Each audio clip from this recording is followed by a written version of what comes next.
بسم الله الرحمن الرحيم.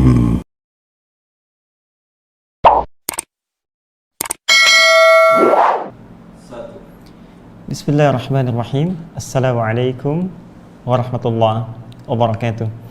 Alhamdulillahi rabbil alamin. Wassalatu wassalamu ala rasulillahil karim Sayyidina Muhammadin wa ala alihi wa sahbihi wa ummatihi ila yaumiddin wa ba'du. Faya ibadallah, usi nafsi wa iyyakum bitaqwallahi faqad fazal muttaqun fala tamutunna illa wa antum muslimun. Faqala ta'ala: Ya ayyuhalladzina amanu taqullaha haqqa tuqatih wa la tamutunna illa wa antum muslimun. Saudara-saudariku, alhamdulillah mengawali jumpa kita di malam hari ini, malam Jumat yang insyaallah kita bermohon pada Allah Subhanahu wa taala semoga diturunkan keberkahan, kemuliaan dan tentunya rahmat serta maghfirah untuk kita semua. Alhamdulillah ini awal jumpa kita setelah Idul Fitri, masih dalam suasana bulan Syawal 1441 Hijrah. Maka dengan segala kerendahan hati izinkan saya menegaskan kembali untuk mengucapkan taqabbalallahu minna wa minkum siyamana wa siyamakum wa kullu amin wa antum bi khair. Semoga Allah Subhanahu wa taala berkenan menerima seluruh amal ibadah siyam kita, baik itu seluruh ibadah yang terkait dengan ritual kita, sholat kita, puasa kita, ataupun juga amalan-amalan terkait dengan ibadah sosial kita, infak kita, berbagi kita, dan lain-lain sebagainya. Dan semoga itu bisa kita buktikan di hadapan Allah Subhanahu wa taala dengan cara memaksimalkan potensi takwa setelah tuntas kita menunaikan ibadah siyam itu. Karena hakikatnya ukuran dari penerimaan ibadah siyam seperti yang pernah kita ulas dalam pertemuan-pertemuan di hari-hari Ramadan pada episode Aku Suka itu, Allah memberikan batasan sebagai parameter di ujung ayat 183 surah Al-Baqarah itu ketika Allah berfirman la'allakum tattaqun. Tujuan dari puasa itu diharapkan kalian semua bisa meningkatkan takwa di hadapan Allah Subhanahu wa taala. Maka dengan itu mari kita buktikan wujud dua hal takwa. Yang paling utama yaitu dengan cara meningkatkan kuantitas dan kualitas ibadah amal soleh kita kepada Allah, dan memotivasi diri dengan semaksimal mungkin untuk meninggalkan segala hal yang salah dipandang oleh Allah Subhanahu wa taala dan Rasulnya. Semoga sampai hari ini kita termasuk dalam golongan yang istiqamah insyaallah. Baik teman-teman sekalian, kita akan coba lanjutkan di kajian Al-Quran Sunnah Solution dalam bahasan kajian memahami, memaknai firman Allah Subhanahu wa taala dalam Al-Quran yang alhamdulillah dengan izin Allah Subhanahu wa taala kita telah masuki, bahkan sebelum kita awali ibadah siam Ramadan dalam surah Al-Baqarah, yaitu pembuka dari ayat pertama sampai dengan ayat ke-3. Ya, namun izinkan kami di kesempatan pembuka takdim pasca Ramadan ini untuk mengingatkan kembali korelasi antara surah Al-Fatihah yang menjadi intisari Al-Quran. Demikian para ulama menyampaikan kepada kita, ya, keumuman makna dari Al-Quran terdapat dalam surah Al-Fatihah. Ya, itulah di antara rahasia kenapa kemudian Al-Fatihah ini senantiasa lekat, ya, pada diri kita untuk kita bacakan, kita pahami, kita amalkan isinya. Bahkan dalam sehari minimal 17 kali kita bacakan dalam ibadah sholat itu.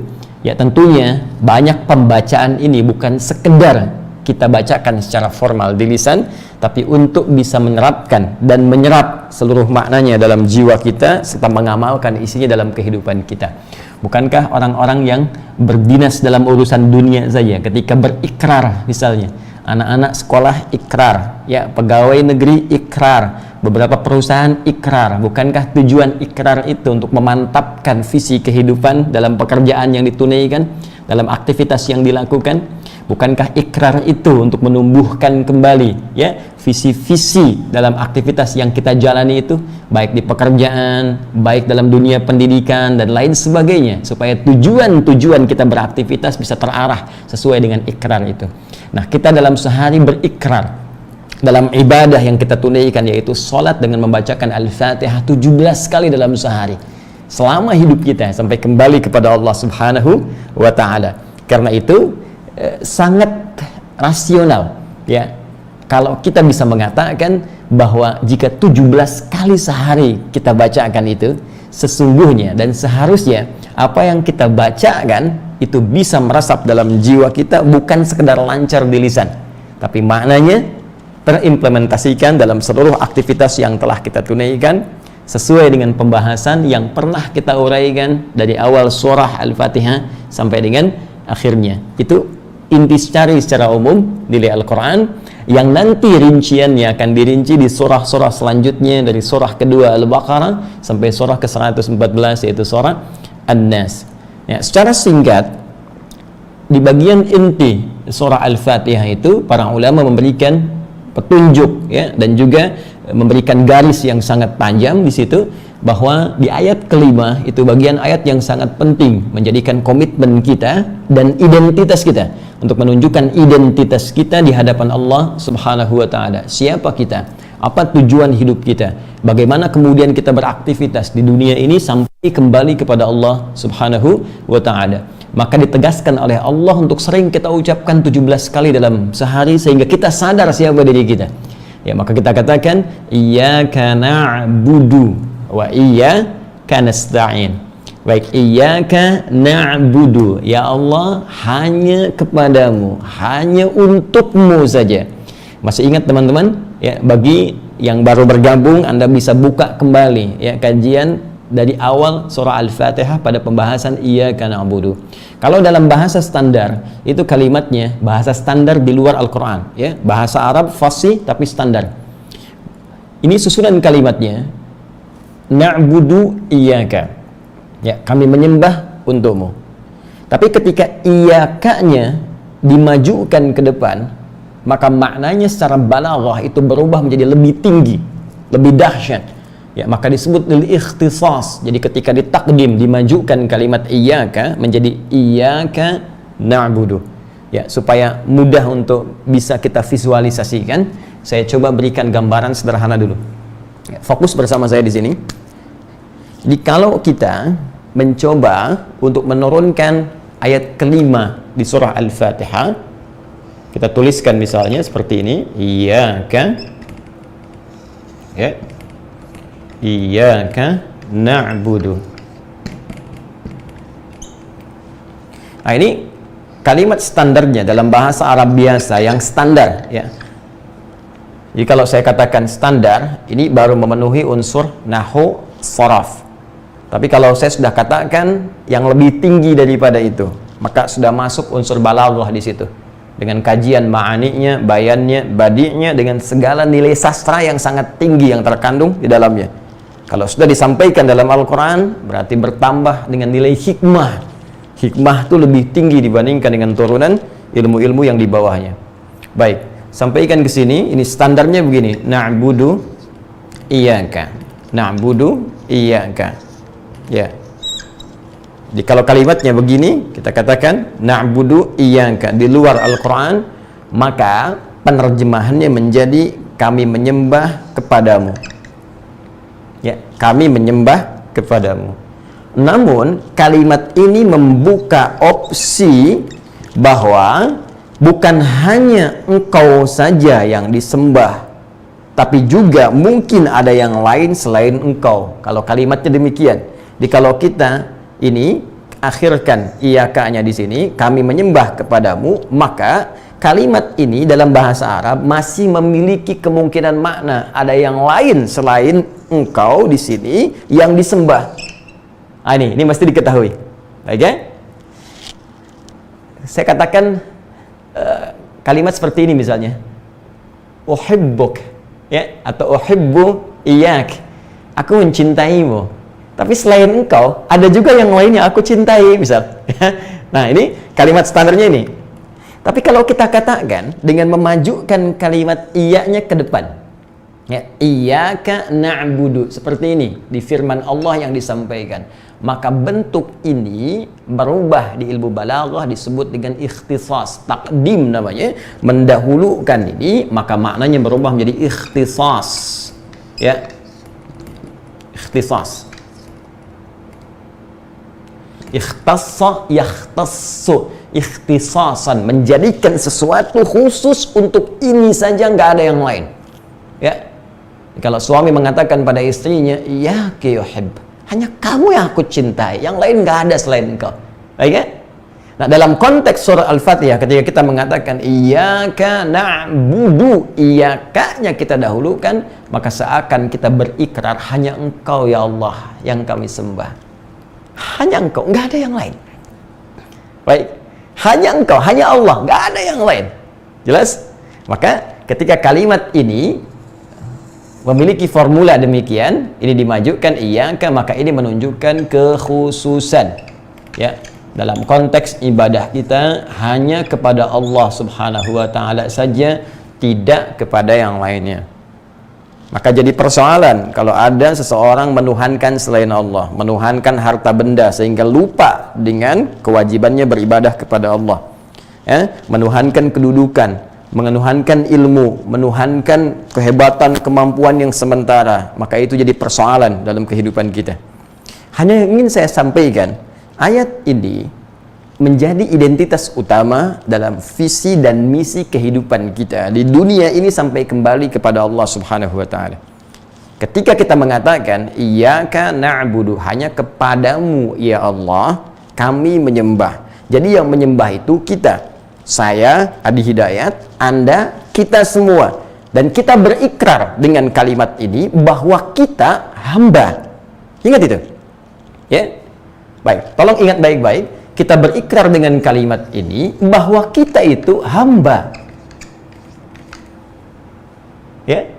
Abada ya'budu abdan, abdun kita itu. Nih, ya. Abdun, kita ini hamba. Ini kata kerjanya. Ya, abada ya'budu, kita na'budu. Jadi kita berikrar selama ini 17 kali dalam sehari. Ya Allah, kami ini hamba. Jelas? Baik. Punya tugas apa? Punya tugas beribadah. Ya, saya ulangi, punya tugas beribadah, penekanannya. Punya tugas menyembah, hamba berkhidmat, hamba beribadah. Kepada siapa? Iyyaka, kepada Allah. Ya. Jadi identitas kehidupan kita di dunia ini sampai kita kembali kepada Allah Subhanahu wa taala. Yang kita sembah itu, kita adalah abdun, ya, jamaknya ibadun. Sedangkan Allah ma'budu bil haq, al-ma'bud, ya, bil haq, al-ma'bud, dan ma'bud, al-ma'bud, al-haq, yang disembah. Secara singkat, Allah Khaliq, Tuhan satu-satunya yang esa, kita makhluk yang menyembah Allah Subhanahu wa taala. Jadi ini pertama menunjuk identitas kehidupan kita. Yang kedua, ini sekaligus menunjuk komitmen kita dalam menjalani visi dan misi kehidupan. Visi dan misi.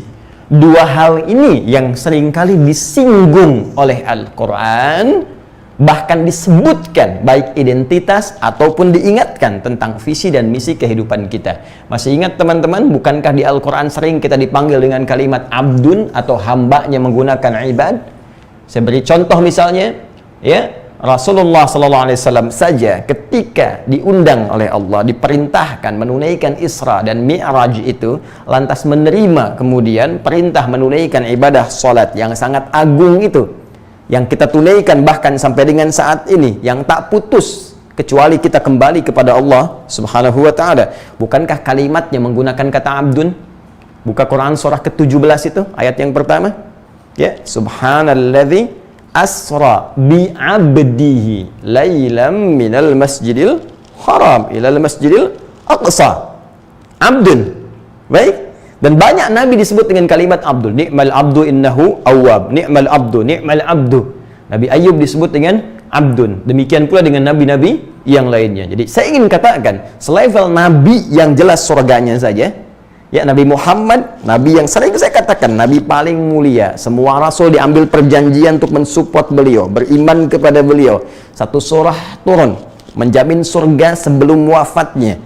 Akhlaknya langsung dipuji oleh Al-Quran, statusnya Habib Allah, ya, yang sangat dicintai oleh Allah Subhanahu wa taala. Namun tetap beliau pun tidak bisa keluar dari identitas kehidupannya, yaitu abdun, hamba. Maka siapa Anda, siapa saya, siapa kita yang bukan rasul, bukan nabi? Surga belum ada jaminan kejelasannya, hisab masih menegangkan, amalan dirasakan masih berantakan.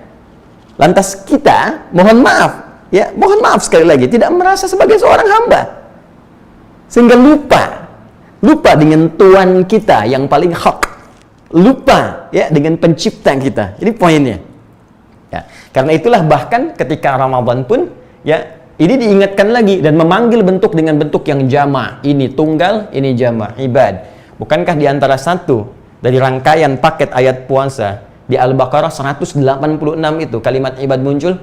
Wa idza sa'alaka ibadi anni fa inni qarib. Jika hamba-hambaku itu, tuh identitasnya disebutkan. Jika hamba-hambaku itu Muhammad sallallahu alaihi wasallam bertanya padamu, ingin mendekat kepadaku, ingin mencari, ingin berdoa, butuh, minta pertolongan, ingin taubat, katakan pada mereka, aku sangat dekat, sangat dekat, merespon setiap doa, menjawab, ya, menerima setiap taubat yang dilakukan dengan sungguh-sungguh. Ibad, ini identitas teman-teman sekalian. Jadi jangan lupa, siapapun Anda, saya, kita, entah Anda seorang pejabat, entah Anda merasa kaya dalam hidup, entah Anda merasa banyak pengetahuan, entah Anda merasa banyak kekuatan, tetap di hadapan Allah, Anda, saya, kita, seorang hamba yang akan berpulang kepada Allah Subhanahu wa taala dengan seluruh hisab yang telah disiapkan sesuai dengan tugas-tugas penghambaan kita. Karena itu, sebelum nanti kembali kepada Allah untuk dihisab dan pasti pulang, ya, mohon bisa ditunjukkan kepada saya seorang hamba yang fakir ilmu ini, yang lemah ini, yang pengetahuannya cuma sedikit ini, itu pun belum tentu benar. Tolong tunjukkan kepada saya siapa satu sosok di muka bumi ini yang pernah hidup dan tidak pernah wafat sampai saat ini. Tolong tunjukkan. Atau yang tidak akan pernah wafat, tolong tunjukkan. Bukankah Nabi Adam manusia pertama yang turun ke bumi wafat? Sayyidah Hawa istrinya wafat. Seluruh nabi dan rasul wafat. Nabi yang mulia, nabi kita, Nabi Muhammad SAW wafat. Setiap raja-raja yang hebat wafat. Entah itu yang taat, bahkan nabi seperti Nabi Sulaiman alaihissalam wafat. Atau yang membangkang bahkan mengaku Tuhan seperti Firaun dengan lancang mengatakan ana rabbukumul a'la, wafat.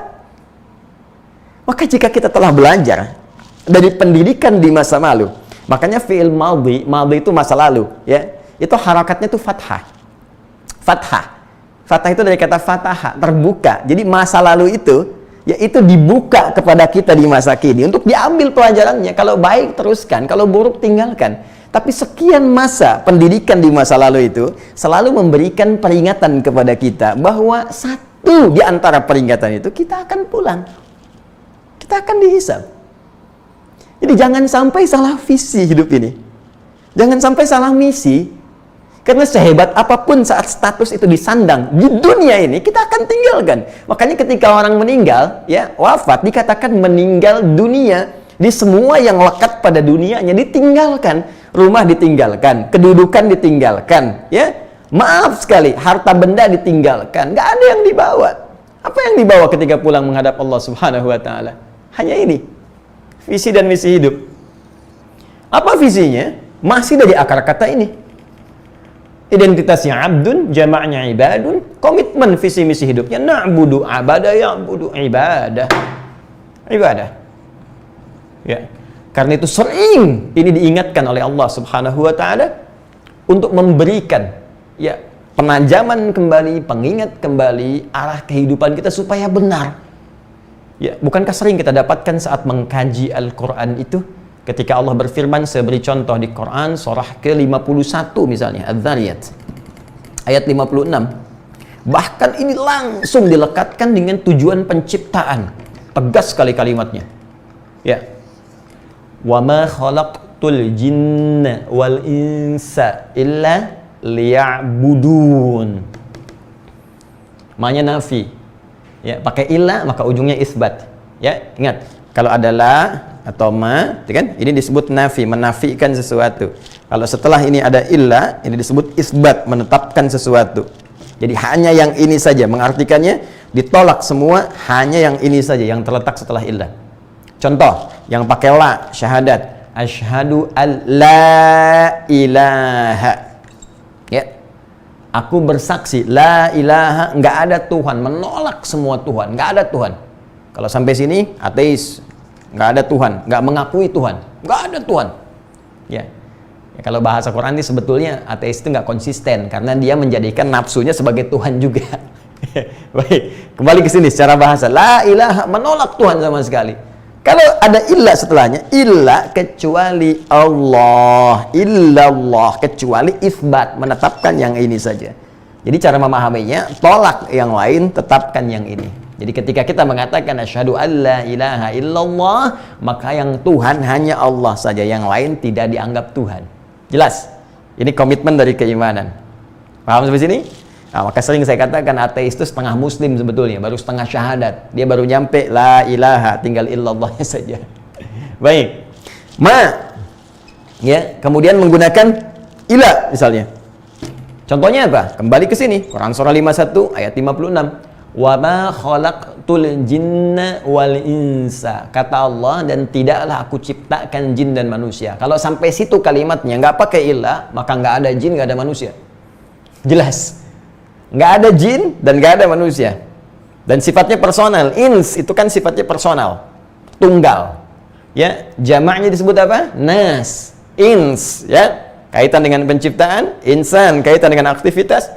Nas, ya, itu jamak, kaitan dengan sifat komunal, sifat sosialnya. Disebutkan 241 kali dalam Al-Quran. Ins disebutkan pasangannya jin 18 kali dalam Al-Quran. Nah, kalau berhenti kalimatnya dari ma saja, wa ma khalaqtul jinna wal insa, artinya kata Allah, aku nggak ciptakan jin dan manusia, maka nggak ada jin, nggak ada manusia. Tapi ketika kitanya ada, berarti kalimatnya belum tuntas. Teruskan, illa, ada illa. Ini nafi, ini isbat. Liya'budun, liya'budun nih. Liya'budun. Perhatikan kalimatnya, nih. Allahu Akbar. Ini takhfif, asalnya pakai ya, nih begini. Ya, tapi di takhfif kemudian hilang, kita baca ya'budun, harakat kasrahnya muncul. Ya'budu, nih. Fokus. Illa kecuali li, tujuannya, ghayah, tujuan hidupnya, visinya. Sekaligus misinya yang dilalui dalam hidupnya itu. Ya, misi penciptaannya. Jadi kalau bahasa tegasnya begini, aku nggak ciptakan kamu kecuali tujuannya untuk ibadah saja. Nih kepada Allah, kepada aku, kata Allah.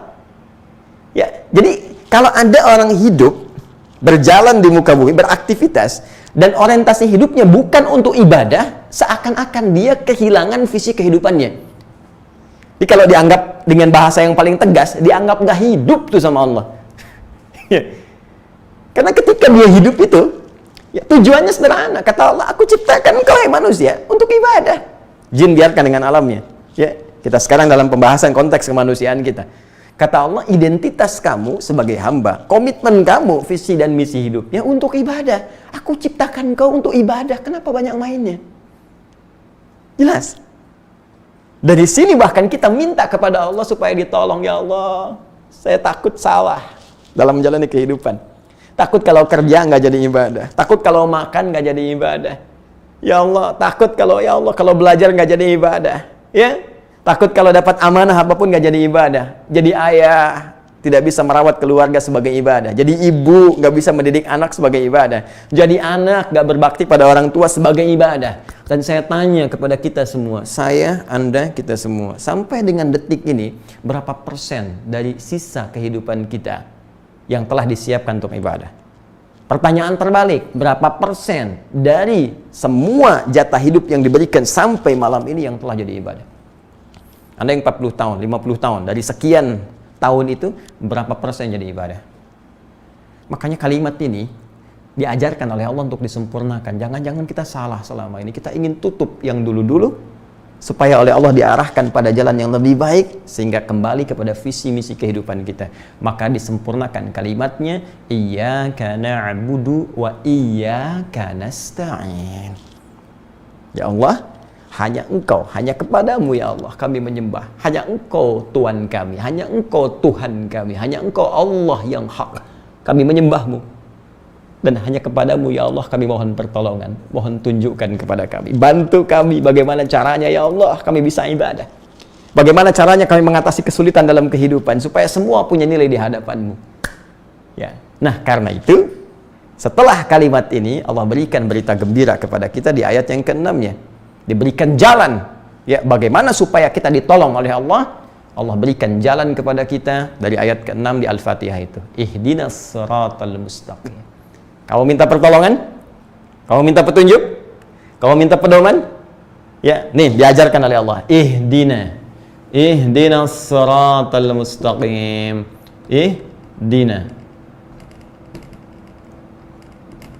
Ihdinas siratal mustaqim. Ya Allah berikan kami petunjuk. Berikan kami hudan. Ya, sifatnya disebut hudan. Di hada yahdi. Hada yahdi, hidayatan wa hudan. Hudan, kata kerja infinitifnya hada, mudhari'nya ya presentnya disebut dengan yahdi, kemudian kata perintahnya disebut dengan ihdi, ini permohonan, permintaan, kemudian sifatnya disebut dengan hudan. Jadi kalau kita turunkan detil kalimatnya, ini caranya begini, ya Allah berikan kami hudan, ini tunjukkan kami, artinya minta petunjuk, berikan pedoman, ya kan? Maka permintaannya disebut hudan. Karena itu sering kita temukan kalimat hudan dalam Al-Quran, ya kan? Ihdinas siratal mustaqim, ya Allah berikan kami hudan, tunjukkan kami pedoman supaya kami benar ibadahnya, supaya kami lurus cara menyembahmu, supaya kami lurus dalam beraktivitas sesuai dengan ketentuanmu. As-siratal mustaqim, yang lurus, yang benar, yang tidak bengkok-bengkok. La i'wijaja fi. Kalau ibadah lurus, benar. Kalau bekerja lurus, benar. Nggak nyogok sana-sini, nggak korupsi, nggak mencuri. Ya, kalau beraktivitas benar, tidak merampok, tidak membunuh, hati-hati, tidak membegal. Ini, jadi pembegal itu sedang keluar dari misi kehidupannya. Perampok itu sedang keluar dari misi kehidupannya. Koruptor itu sedang keluar dari misi hidupnya. Penipu itu sedang keluar dari misi kehidupannya. Ya, makanya disebut asok, bermaksiat, keluar, ya, salah jalur, itu harus balik, harus kembali. Ya. Kenapa mesti penting kembali? Karena akan wafat. Akan wafat, dan ketika wafat, itu akan mempertanggungjawabkan semua perbuatannya. Karena itu teman-teman sekalian, balik ke sini, kita minta petunjuk ini. Ihdinas siratal mustaqim, berikan kami jalan yang lurus ya Allah, jalan yang benar, pedoman yang lurus, pedoman ibadah yang benar, pedoman beraktivitas yang benar, ya, supaya sesuai dengan ketentuanmu. Siratal ladzina an'amta 'alaihim ghairil maghdubi 'alaihim waladdallin. Ya. Ya Allah, seperti jalan orang-orang dulu yang telah Engkau berikan nikmat kepadamu. Mereka tidak tersesat, mereka tidak Engkau juga hinakan. Ya, mereka tidak Engkau marahi dan seterusnya. Mereka benar menurutmu. Orang-orang yang taat kepadamu, taat kepada petunjuk Rasulmu, sehingga mendapatkan banyak kenikmatan darimu. Wah, itu Masya Allah. Jadi kalau kita benar ikuti petunjuk Allah ini, itu disebutkan rahasianya di ayat yang terakhir, ayat ke-7 itu, ya, akan banyak kenikmatan. Siratal ladzina an'amta 'alaihim. Ini an'amta. Fokus. Siratal ladzina an'amta 'alaihim, yaitu jalan orang-orang yang alladzina disebutkan 1080 kali dalam Al-Qur'an, sifatnya umum tanpa batas, baik lelaki atau perempuan dengan segala sifat yang telah mereka lakukan dalam kehidupan. Jadi ada orang-orang yang masa hidupnya dulu penuh dengan kenikmatan yang diberikan oleh Allah Subhanahu wa taala. Jadi kalau dia ahli ilmu yang nikmat hidupnya, dia orang kaya yang nikmat hidupnya. Ya, dia pejabat punya kedudukan nikmat hidupnya, dia rakyat punya aktivitas nikmat hidupnya, dia guru nikmat pekerjaannya, semua yang dikerjakan nikmat karena menaati petunjuk dari visi dan misi kehidupan yang telah ditetapkan oleh Allah, dicontohkan oleh Rasul, ya, terutama Rasulullah Sallallahu Alaihi Wasallam. Ini yang disebutkan rahasianya di Quran surah keempat ayat 69 itu. Wa may yuti'illaha wa rasul faulaika ma'al ladzina an'ama Allahu 'alaihim minan nabiyyina was-siddiqina wasyuhada'i was-salihin wa hasuna ulaika rafiqa. Ya, kata Allah, dan siapa yang mampu mengikuti orang-orang dulu yang menaati petunjuk kehidupan yang Allah telah berikan kepada mereka, yang telah diajarkan langsung oleh rasul-rasul mereka di akhir Rasulullah sallallahu alaihi wasallam, faulaika, maka mereka akan disertakan, ya, ma'alladzina an'amallahu alaihim, bersama orang-orang yang telah Allah berikan nikmat dari kalangan orang terdahulu yang mendapatkan semua kenikmatan dengan profesi yang telah mereka jalani dalam kehidupan. Ya, minan nabiyyina, baik itu golongan para nabi, was-siddiqina, orang-orang hebat yang jujur, ya, wasyuhada, orang-orang para syuhada. Itu luas nanti maknanya, seperti pernah saya uraikan ketika menjelaskan ayat ini dulu, ya, was-salihin, dan orang-orang soleh. Ini lebih banyak lagi, suami soleh, ayah soleh, anak soleh, pekerja soleh, guru soleh, ya, orang kaya soleh, pejabat soleh, semua soleh, nikmat hidupnya. Jelas? Ya, wa hasuna ulaika rafiqa. Kalau Anda ingin cari model, ya, role model dalam kehidupan, maka mereka modelnya. Jadi public figure itu public figure itu bukan yang pamer kekayaan, ya, bukan yang pamer pengetahuan, merasa diri paling hebat, bukan yang pamer kedudukan, bukan yang pamer tentang dunia. Public figure itu yang segala sifat dan sikapnya melahirkan jalan kebenaran yang menghadirkan kenikmatan dalam kehidupan sampai kembali kepada Allah Subhanahu wa taala. Itulah public figure yang sesungguhnya. Dan untuk menjadi itu, kita butuh hudan. Makanya kita katakan, ihdina, berikan kami hudan. Ketika Anda bertanya, ya Allah, bagaimana detilnya mendapat petunjuk itu? Demikianlah kemudian dirinci di surah selanjutnya, dibuka turunan surah selanjutnya itu dengan surah Al-Baqarah. Karena itulah pembuka surah Al-Baqarah itu menguraikan kalimat hudan di awal pembukanya dan rincian amalan-amalan untuk mendapatkan hudan itu. Ayat pertama sudah kita bahas, ayat kedua telah kita uraikan, pembuka ayat ketiga, di situ kita berhenti. Perhatikan pembuka ayatnya. Alif Lam Mim, dzalikal kitabu la raiba fi, kemudian hudan lil muttaqin. Alif Lam Mim. Baik, ya? Telah saya uraikan, ya.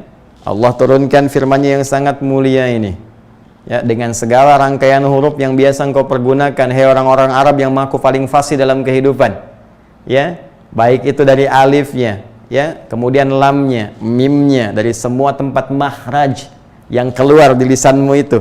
Engkau berbicara, engkau merangkai kata, engkau membuat sastra dari makhraj yang secara umum terdiri dari 3 tempat itu. Baik itu dari alif, dari rongga yang paling dalam, lam sampai dengan ke lisan, mim sampai dengan ke bibir, ya. Baik, aku turunkan, kata Allah, keterangan-keterangan dalam kehidupan, dzalika, yang jauh dari apa yang kau tuduhkan itu. Tidak seperti yang kau bayangkan, yang jauh dari apa yang kau imajinasikan itu, yaitu Al-Quran. Yang kau tak bisa menuduhnya. La raiba fi, nggak ada keraguan, nggak ada tuduhan di dalamnya. Kalau engkau menuduh, maka datangkan yang semisalnya. Kalau tak mampu, jangan banyak komen. Lebih baik kau kaji isinya. Kalau memang kau rasakan banyak manfaat di dalamnya, engkau imani, kau amalkan. Aku tak paksa. Fadzakir innama anta mudzakir. Tapi engkau masih menolaknya, kau termasuk kalangan yang sombong. Maka nanti lihat ketika engkau kembali kepada aku, kata Allah. Demikian kalau kita nanti masuk kepada ayat-ayat lainnya. Tapi yang paling menarik, ketika Allah mengatakan dzalikal kitab, Al-Quran ini yang sangat memiliki keistimewaan yang jauh dari gambaran manusia, semua isinya hudan. Ini. Nah, jadi Allah ingin memberikan gambaran kepada kita bahwa petunjuk yang kita inginkan untuk meluruskan visi misi kehidupan kita itu ada di Al-Quran. Tuh. Identitas kita itu diterangkan, fungsi hidup kita di Al-Quran. Makanya ketika orang jahiliyah diturunkan Al-Quran kepada mereka, naik status jadi khairu ummah. Bayangkan, yang minim pengetahuan, fakir ilmu, tiba-tiba jadi luas wawasan, punya peradaban, jadi paling hebat, masyarakat yang paling luar biasa, memuncak sifat kebaikannya, pada puncak peradabannya, pada puncak kehebatannya, dan itu memberikan inspirasi pada setiap tempat yang dipijak. Kemanapun orang muslim membawa nilai Al-Quran, memberikan manfaat yang luas dalam kehidupan. Dan membawa nilai-nilai universal yang bisa diserap di setiap kehidupan, dimanapun dipraktekkan. Itu yang paling dahsyat. Dan persoalannya hudan itu Allah hanya berikan secara maksimal, secara benar, secara utuh, secara siratal mustaqim hanya kepada orang-orang takwa, lil muttaqin. Untuk menjadi orang takwa itu dijelaskan pula oleh Allah begini tahapannya. Di ayat 3 itu yang kemarin kita berhenti pada 2 amalan utama. Syarat pertama, mesti berusaha meningkatkan iman kita kepada Allah, alladzina yu'minuna bil ghaib. Yang kedua, kita buktikan keimanan itu dengan memperbanyak amal saleh. Amalan yang pertama telah kita bahas pertemuan lalu, wa yuqimunas shalah, menunaikan salat dengan sempurna. Jadi kalau ingin mendapatkan hudan, jadi orang takwa. Kalau ingin jadi orang takwa, beriman kepada Allah dengan cara yang lurus dan benar, kemudian buktikan itu dengan menunaikan salat. Lalu amalan yang ketiga, ini yang akan kita bahas di pertemuan kita saat ini. Apa amalan itu? Seperti apa memaksimalkan takwa dan bagaimana merasakan perubahan hidup sesuai dengan visi dan misi kehidupan ini yang digariskan dalam Al-Quran.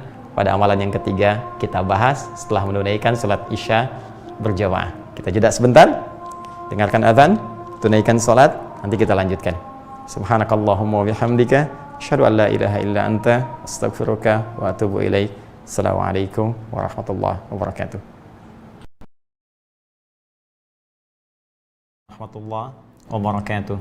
Alhamdulillah wassalatu wassalamu ala Rasulillah wa ala alihi wa sahbihi wa man wala wa ba'du. Saudara-saudariku, pemirsa sekalian, kita telah menunaikan salat Isya berjamaah waktu Indonesia bagian barat, dan kita bermohon kepada Allah Subhanahu wa taala semoga salat yang telah kita tunaikan berkenan diterima oleh Allah Subhanahu wa taala dengan penerimaan terbaik insyaallah. Demikian bagi saudara-saudariku yang boleh jadi berada di wilayah yang belum memasuki waktu Isya, kita pun bermohon kepada Allah semoga dimudahkan untuk penunaian salat Isya dan tentunya diberikan kemampuan untuk menunaikan salat dimaksud dengan penuh kekhusyuan dan keikhlasan karena Allah Subhanahu wa taala. Mohon izin untuk melanjutkan apa yang telah tadi kita uraikan, bahwa kita dalam kehidupan ini telah diberikan satu identitas yang kuat oleh Allah Subhanahu wa taala, yaitu sebagai seorang hamba. Betapapun dan apapun yang kita jalani dalam kehidupan, serta menganggap diri kita siapapun, entah itu merasa mendapat kedudukan karena pengetahuan sehingga dikenal sebagai orang yang berilmu, atau dengan kedudukan dalam kehidupan dunia sehingga dikenal dengan seorang yang punya jabatan, atau titipan harta benda yang terlihat seperti melimpah sehingga mendapatkan gelar sebagai orang-orang dengan predikat-predikat keduniaan tertentu, orang kaya kah, miliarder kah, jutawan kah, atau yang lain kah, tetap tidak bisa menghilangkan status utamanya sebagai seorang hamba yang akan meninggalkan semua titipan itu dan ia pulang kepada Allah membawa visi dan misi kehidupannya yang sesungguhnya dengan komitmen yang ia sampaikan kepada Allah, yaitu untuk beribadah, berkhidmat kepada Allah Subhanahu wa ta'ala. Dalam konteks ibadah ini, supaya benar kehidupan kita, apapun yang kita kerjakan menjadi ibadah. Makannya ibadah, belajarnya ibadah, mengajarnya ibadah, bekerjanya ibadah, duduknya ibadah, bahkan tidurnya pun menjadi ibadah. Maka kita mohon kepada Allah Subhanahu wa ta'ala untuk diberikan pedoman hidup yang jelas, petunjuk kehidupan yang nyata, yang mudah untuk dilakukan, yang setidaknya bisa kita maksimalkan sebelum kita berpulang kepada Allah Subhanahu wa ta'ala. Petunjuk itulah yang kita mintakan 17 kali dalam sehari, ihdinas siratal mustaqim, untuk mendapatkan kenikmatan seperti orang dulu, siratal ladzina an'amta 'alaihim ghairil maghdubi 'alaihim waladdallin. Dan sifat petunjuk itu nilainya terkumpul dalam sebuah kata yang difirmankan oleh Allah dengan nama hudan. Dzalikal kitabu la raiba fi hudan, ya, hudan, hudal lil muttaqin. Maka hudan itu terkumpul dalam Al-Quran, dan bisa kita simpulkan dengan cepat bahwa Al-Quran itulah pedoman hidup kita. Di situ ada misi dan visi kehidupan kita. Di situ ada identitas kita. Di situ kita disebut dengan abdun dalam bentuk tunggal, ibadun dalam bentuk jama', na'budu, ya'budun, ta'budun, ada semua. Karena itulah ketika Al-Quran diturunkan di bulan Ramadan itu, seperti sering saya tegaskan saat kita berada di bulan yang sangat mulia yang kita rindukan itu, baik, di Al-Baqarah 185, bukankah Allah mengatakan tujuan utama Al-Quran diturunkan sebagai hudan? Syahrul Ramadan alladzi unzila fihi al-Quran hudal linnas. Di bulan mulia Ramadan itu Al-Quran diturunkan, tujuan utamanya menjadi pedoman kehidupan untuk manusia, petunjuk hidup yang menunjukkan identitas dan komitmen akan visi dan misi ibadahnya. Dan hudan ini penting digarisbawahi, Allah akan berikan secara sempurna bagi orang-orang takwa, lil muttaqin. Karena itu, jika Anda bertanya, ya Allah, saya ingin mendapatkan hudan dan ini diberikan sempurna pada orang takwa, maka secara singkat, ya, secara logis kita tanyakan bagaimana caranya menjadi orang takwa. Karena itulah kemudian dengan sangat indah Allah menguraikan di ayat yang ketiganya di surah Al-Baqarah itu, setelah merinci, perhatikan indah sekali urutannya, umum di Al-Fatihah, rincian masuk Al-Baqarah dengan sangat sinergis dan terkait erat, terkait berkelindan antara ayat-ayatnya. Baik, untuk menjadi orang takwa itu, maka caranya, satu, di ayat 3, alladzina yu'minuna bil ghaib. Kita harus buka dulu pintu takwa itu dengan keimanan, ya. Jadi syarat pertama, iman. Saya akan bikin satu garis dulu untuk menyambungkan, ya, titik sinergi dari ayat per ayat yang kita bahas. Perhatikan teman-teman, kita ingin mendapatkan hudan supaya hakikat kehidupan kita menjadi jelas. Ini Allah berikan pada orang takwa, al-muttaqin. Jelas? Untuk menjadi orang takwa ini, maka kita butuh latihan. Satu, kita mesti buka pintu takwa ini, pintunya kita buka dengan iman. Maka kalimat pertama di ayat ketiga Al-Baqarah itu kita teruskan. Ini di ayat keduanya, korelasinya tersambung ke ayat 1 dan surah Al-Fatihah di sini, ya. Jikalau ini Al-Fatihah, sambungkan ke Al-Baqarah. Dibuka dengan tantangan dulu Alif Lam Mim, telah saya jelaskan supaya kita benar-benar yakin dengan Al-Quran. Jadi jangan sembarangan menuduh Al-Quran kalau memang tak tahu hakikatnya. Ya, bahkan Allah balik nantang, kalau Anda merasa Al-Quran ini produk manusia, silahkan buat semisalnya. Seperti pernah saya jelaskan dulu, tak mampu, pahami dulu. Jangan langsung nuduh, belum apa-apa, sudah menjudge, tapi tidak punya bukti untuk bisa berargumentasi. Teruskan ke sini. Nah, untuk mendapatkan hudan, harus jadi orang takwa. Kuncinya untuk menjadi takwa itu dibuka dengan iman. Kalimat Al-Qur'annya, alladzina yu'minuna. Ini pertama, yu'minun. Fokus baik-baik teman-teman sekalian. Kata iman di ayat ini disampaikan, difirmankan oleh Allah dalam bentuk mudhari, dan ini sudah pernah saya jelaskan tuntas di pertemuan yang lalu. Karena itu saya sarankan bagi Anda yang baru mengikuti, supaya waktu saya tidak terbuang banyak untuk menguraikan kembali apa yang telah diulas, ada baiknya Anda merujuk pada keterangan yang lalu, ya. Tapi penting saya tegaskan, beda antara amanu, ya, dengan yu'minun. Amanu telah beriman, ini punya modal iman, telah beriman. Kalau Anda ingin upgrade imannya, semakin yakin, semakin kuat, dampaknya ke hati semakin merasa tenang, perhujam pada qalbunya, maka kalimatnya berubah menjadi bentuk mudhari begini, mudhari, ya, continuous future, terus naik, naik, naik. Jadi untuk menjadi orang takwa, standarnya Anda harus terus mengupgrade imannya, bukan sekedar mempertahankan. Ya, telah beriman, alhamdulillah. Telah syahadat, iya, bagus. Itu kuncinya, buka. Tapi untuk naik level menjadi orang takwa, jangan cukupkan di sini. Anda harus upgrade terus. Sehingga bukan hanya pagi beriman, siang ragu, sorenya bahkan ada yang kufur. Bisa nggak kebayang, pagi-pagi sholat subuh, kok siang-siangnya mengatakan semua agama sama, menuju pada Tuhan yang sama, walaupun caranya beda-beda. Sorenya ikut ibadah di tempat agama lain. Ini kan ada persoalan di dalamnya. Jelas ya? Ini sebagai gambaran saja. Jadi kalau kita ingin katakan naik level menjadi muttaqin, maka pagi naikkan lagi, sampai siang naik lagi, sore naik lagi. Itu yang disebut dengan yu'minun. Poinnya ini, Nah, orang-orang yang berusaha menjaga level keimanannya, dia jaga betul. Ya, nanti ketika mulai naik, Allah akan tambahkan hudan ini sebagai pembuka. Jadi ketika dia mulai beriman kepada Allah, dia jaga imannya dengan baik, ya, untuk berusaha meningkatkan. Ini baru meningkatkan saja, ya, baru meningkatkan level ini, baru mau dinaikkan ke sini, ini sudah diberikan sebagai pembuka untuk merasakan kenikmatan, sehingga nanti muncul dalam hadis redaksi halawatul iman, ya, kenikmatan iman, halawatul iman.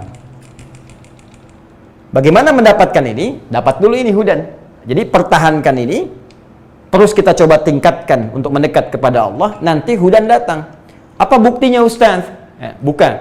Ini kan masuk malam Jumat.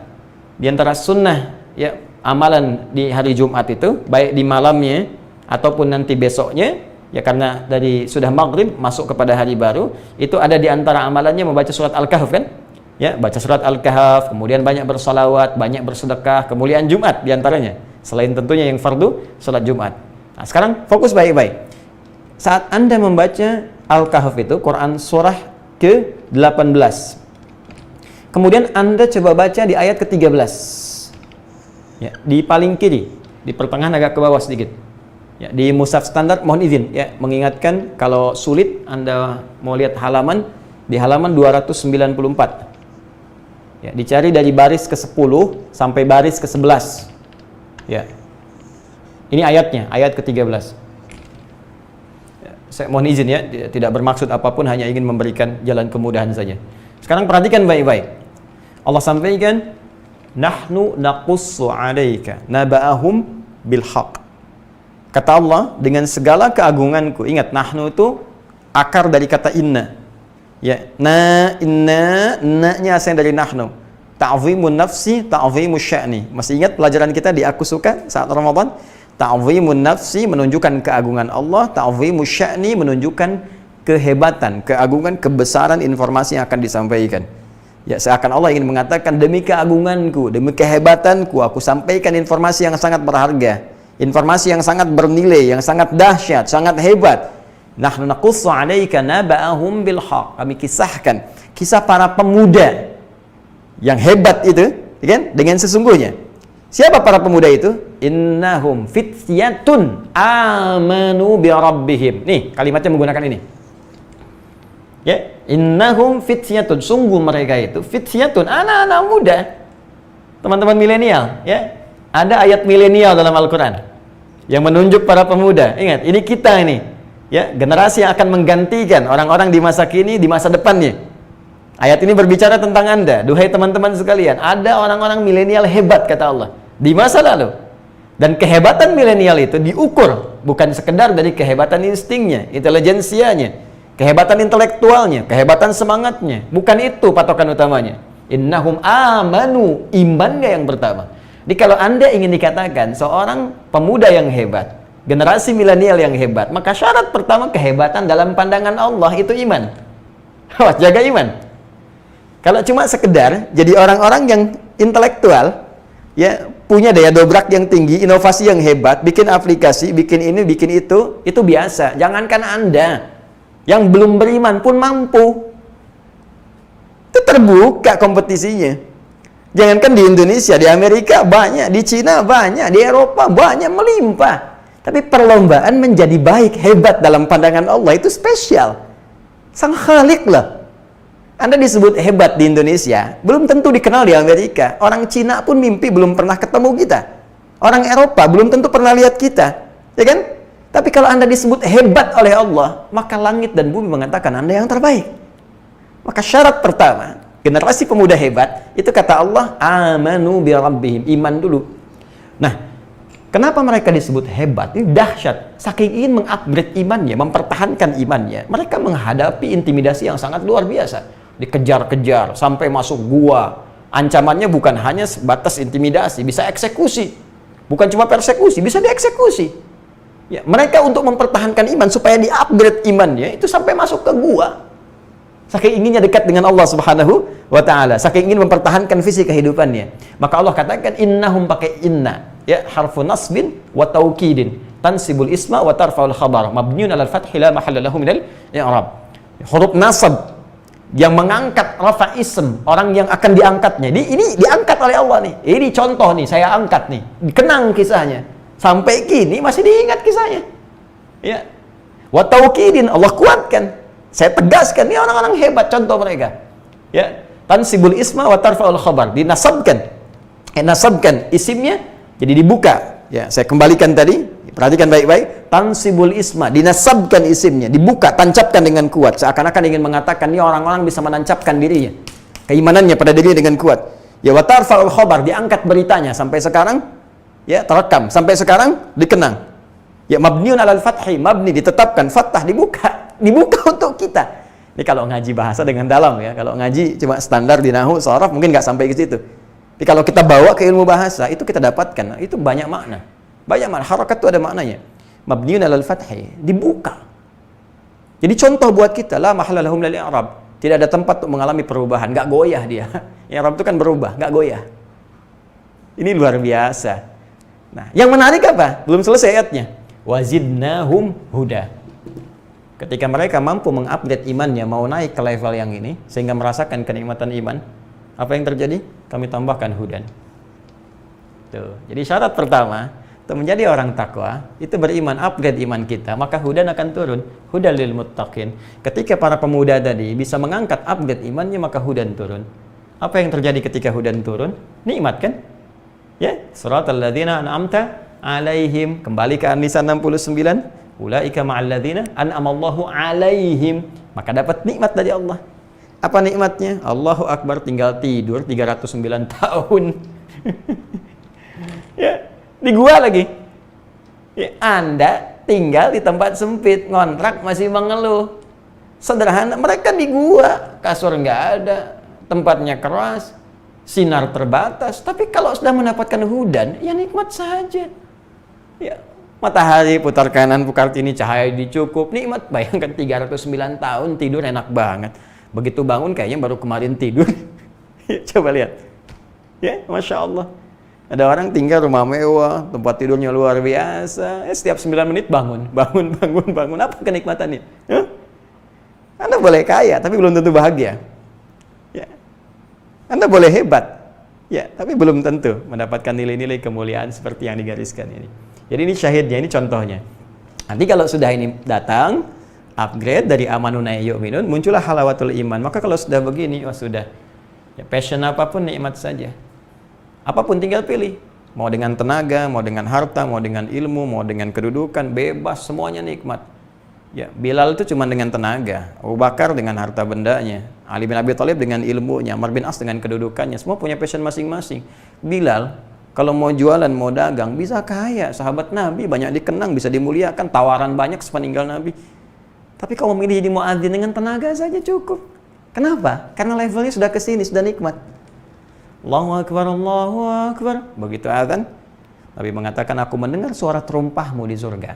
Aku mendengar suara terumpahmu. Bilal sederhana, baru azan, terumpah saya sudah di surga. Ngapain cari yang lain, dengan azan aja bisa ke surga? Itu Bilal. Cerdas kan? Yang lain cari dengan passionnya masing-masing. Ada yang usaha, ada yang macam-macam. Tapi yang saya ingin katakan, apakah yang kita kerjakan nikmat enggak? Itu aja poinnya. Nih, halawah. Sudah ada halawah enggak? Ya? Sudah halawah nggak? Sudah nikmat belum? Pekerjaan kita nikmat nggak sekarang? Hah? Kalau lebih dahsyat lagi, nggak ada beda. Saat sehat nikmat, diuji sakit nikmat, saat ada harta nikmat, kayaknya cukup nikmat gitu. Jadi semua tuh kayaknya terlihat anugerah Allah saja. Kalau sampai situ, wah udah luar biasa. Nah, ini biasanya saking nikmatnya nanti hudan ini kalau sudah masuk kepada jiwa orang beriman, naik tingkat ke sini, maka Allah akan rekatkan di hatinya. Rekat.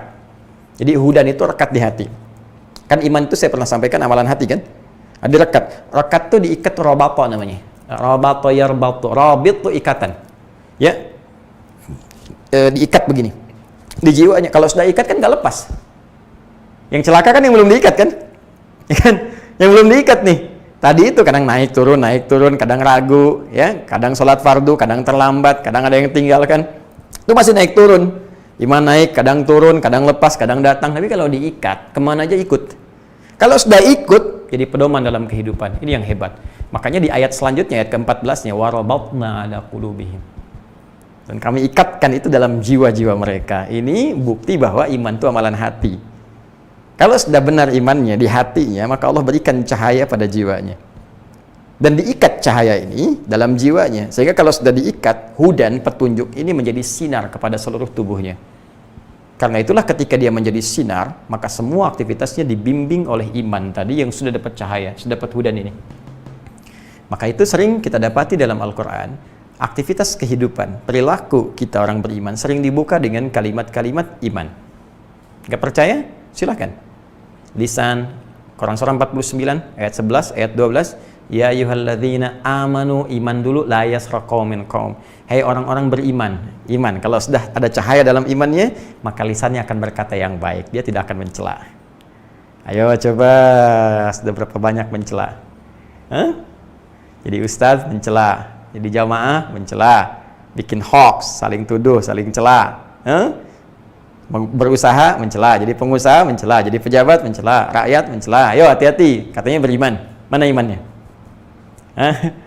Baik, layak taba'lukum ba'lo, jangan gosip. Orang beriman gak mungkin, cahaya membimbing dia, jangan membicarakan gosip, jangan buruk sangka pada orang, dan seterusnya. Nah, ini kalau bikin acara dan mengatakan saat yang bersamaan, beriman patut dipertanyakan, ada cahaya nggak di imannya? Nah, jadi, kita ingin rinci dulu, satu, untuk menjadi orang takwa, maka dia mesti membuka pintu imannya, dan ini menjadi amalan hatinya, amalan kolbunya. Kolbu, warabatna ala qulubihim. Ini, nanti kalau sudah benar hatinya, maka Allah akan berikan petunjuk cahaya, hudan. Ya, petunjuk di hatinya. Kalau hati kolbu sudah mendapatkan hudan, maka yang muncul adalah perilaku, sikap ya, yang baik, yang saleh. Ini poinnya. Oke, jadi ini pertama amalan hati.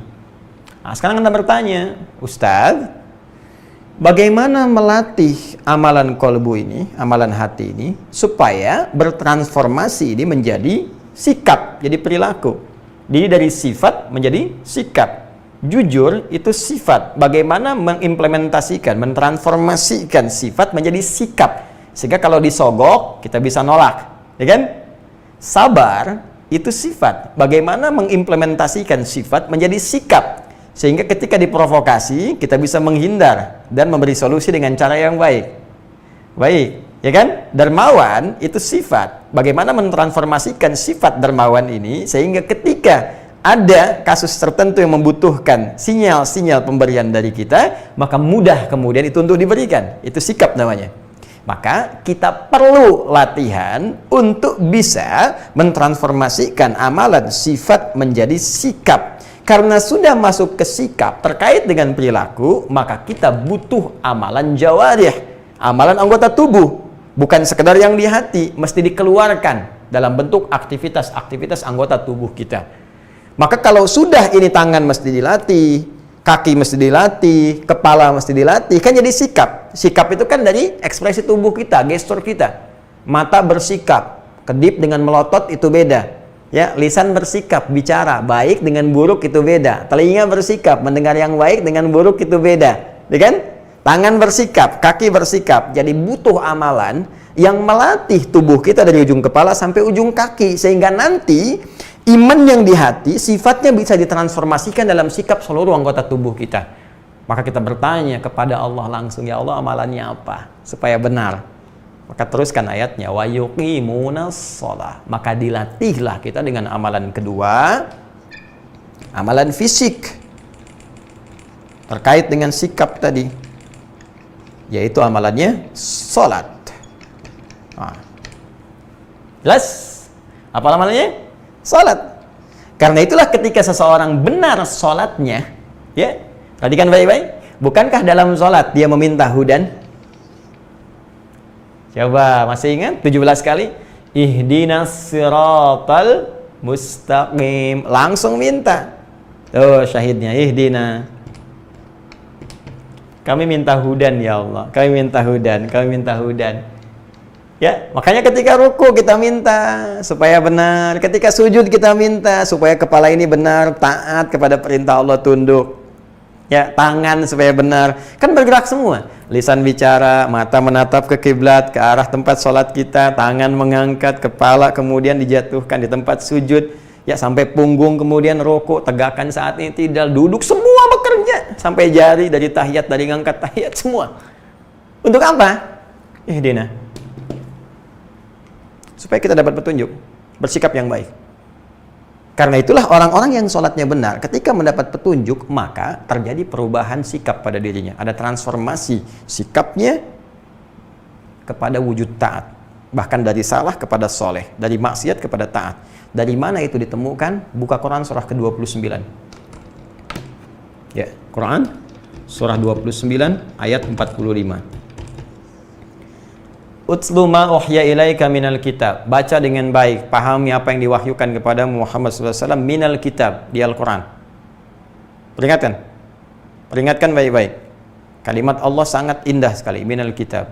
Kembalikan ke Al-Baqarah ayat 2. Dzalikal kitab la raiba fi hudal lil muttaqin. Ya kan? Dibuka Al-Quran disebut dengan kitab, tersusun sempurna, nggak ada celahnya, jadi petunjuk. Di sini sebelum sholat diminta dulu kita belajar dari Al-Quran yang diwahyukan kepada Nabi Muhammad SAW terkait petunjuk sholat. Utslu ma uhya ilaika minal kitab. Pelajari ketentuan di Al-Quran. Lihat petunjuk Nabi. Setelah paham, wa aqimis sholat, tunaikan sholat dengan benar.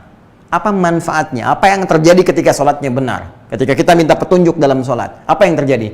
Inna sholata tanha anil fahsya wal munkar. Sungguh sholat yang ditunaikan dengan benar tanha, akan mencegah dari dua sumber keburukan, dua sumber salah. Apa dua sumber itu? Fahsya dan munkar. Fahsya dan munkar.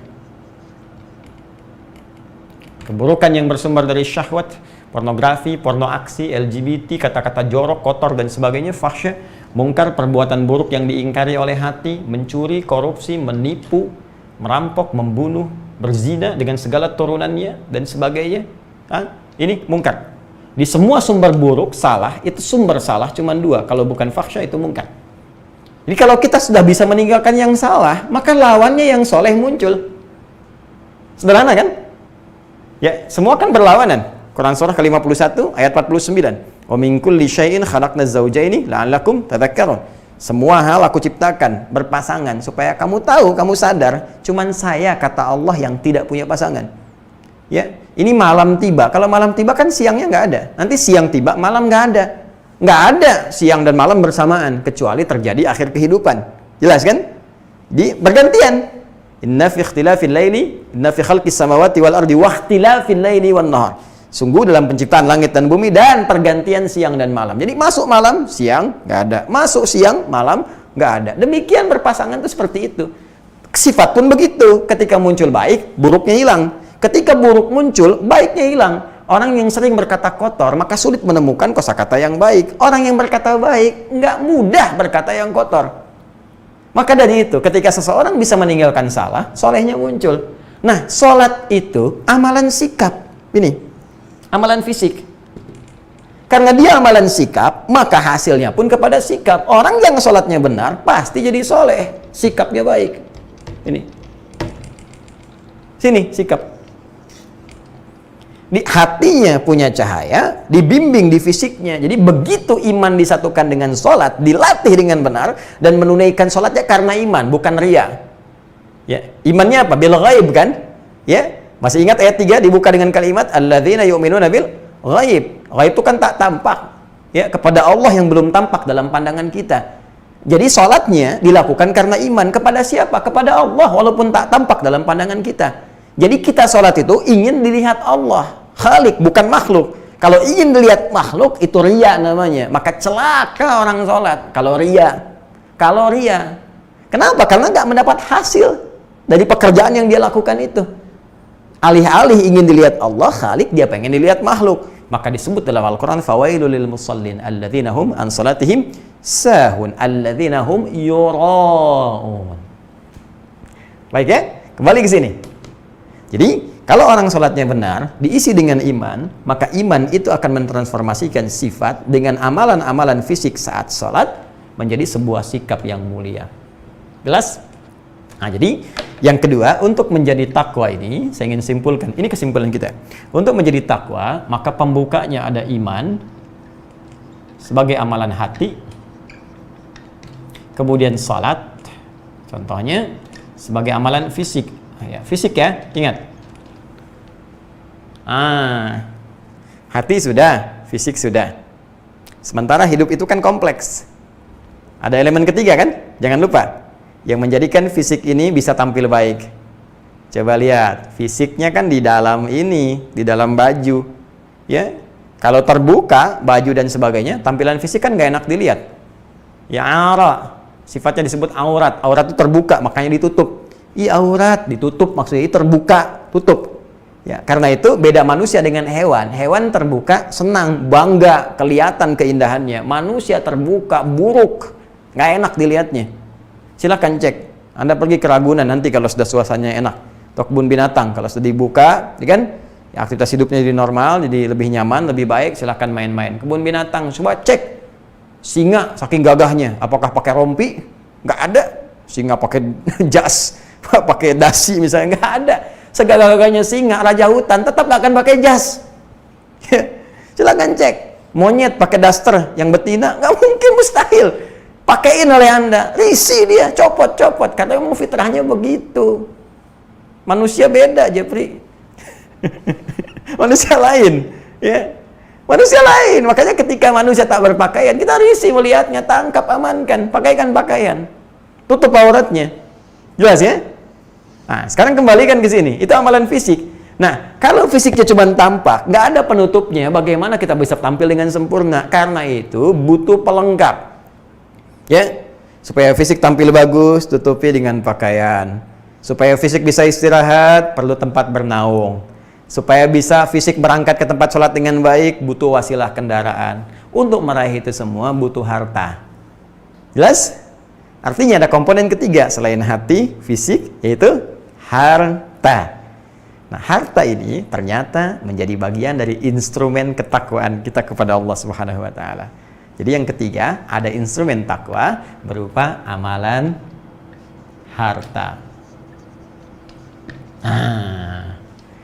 Jadi untuk jadi orang takwa itu, ini jalannya nih. Ya jangankan orang takwa lah. Anda menjadi pengusaha sukses saja butuh pengorbanan harta. Ya, butuh pengorbanan fisik, berangkat ke tempat kerja, berangkat gelap, pulang gelap. Butuh pengorbanan hati.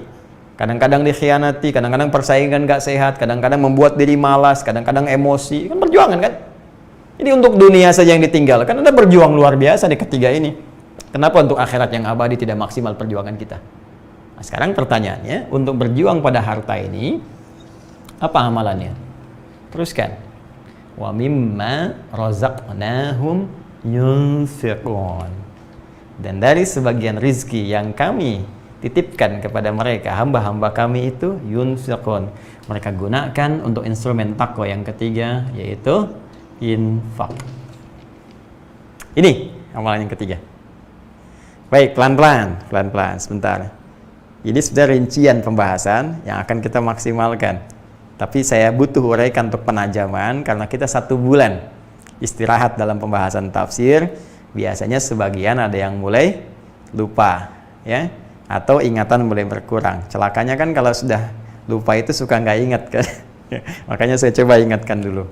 Baik, sekarang fokus baik-baik. Ini inti dari pelajaran kita di malam hari ini untuk bisa mendalami dengan lebih maksimal.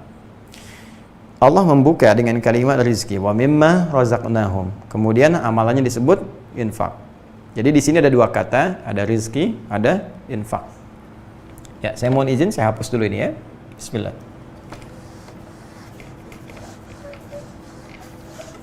Baik, saya kira ini sampai area ini saja saya hapuskan. Mudah-mudahan Allah membantu kita untuk memahami apa yang tadi diuraikan teman-teman sekalian, sehingga dengan apa yang Allah tanamkan kepada kita mudah bagi kita untuk memahami dan mengamalkannya insyaallah. Fokus ke sini. Wa mimma, saya tuliskan dulu ya, mohon izin. Teman-teman bisa simak di mushafnya di ayat ketiga Al-Baqarah. Wa mimma razaqnahum. Nah, ini poinnya. Wa mimma razaqnahum, kemudian yunfiqun.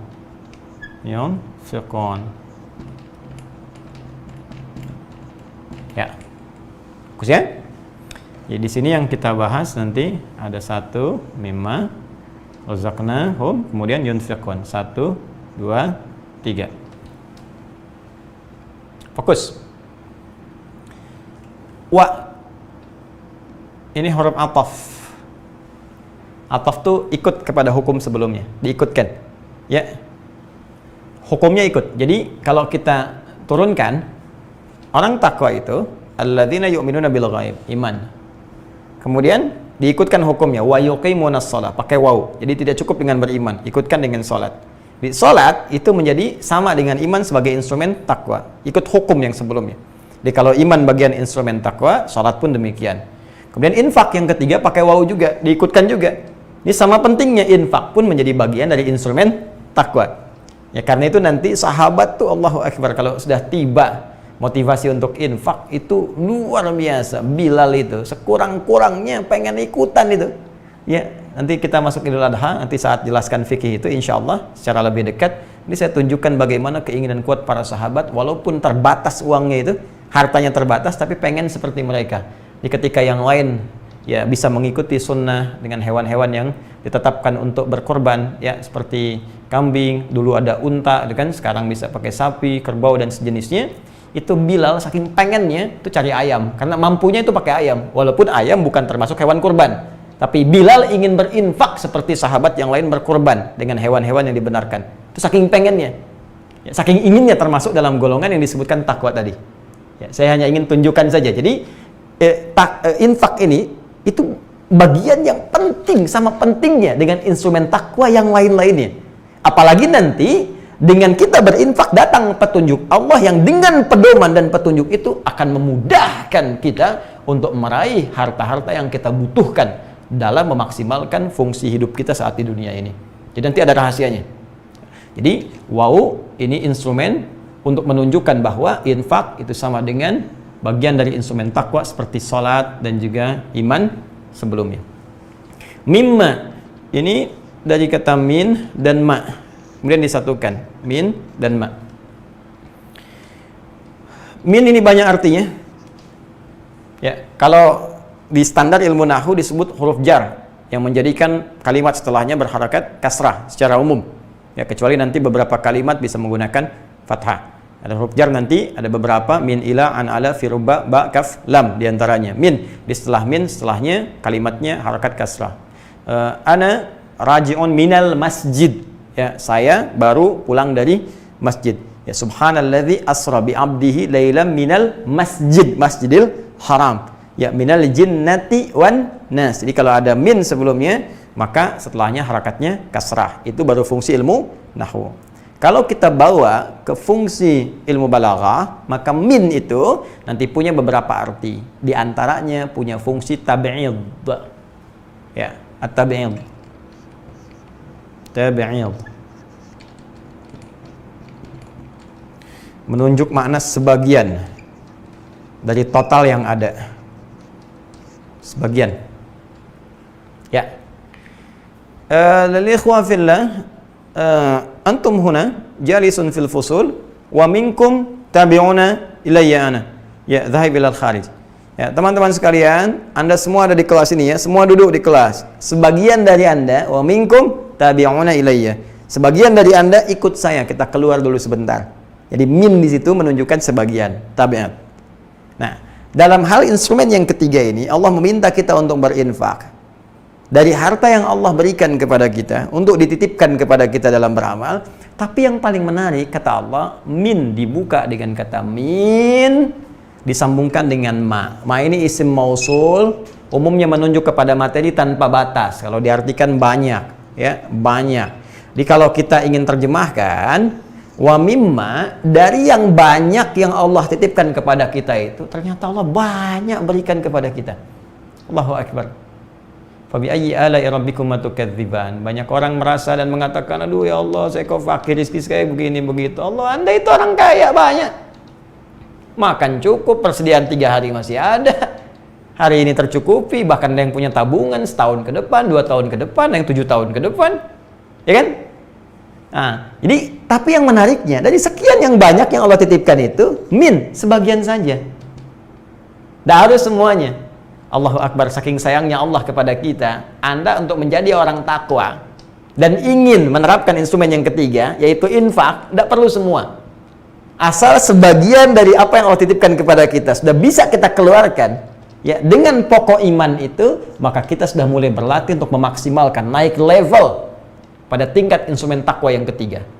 Ya, kalau amalan hati, semua orang bisa berlatih. Amalan fisik, semua orang bisa mengerjakan. Amalan harta, nggak semua orang. Nggak semua orang, kecuali dia baru berusaha dulu, berusaha, dapat titipan itu, bisa berinfak. Jadi kalaupun kita mau keluarkan, kata Allah, nggak harus semuanya, sebagian saja. Ya, min menunjuk pada sebagian. Nah,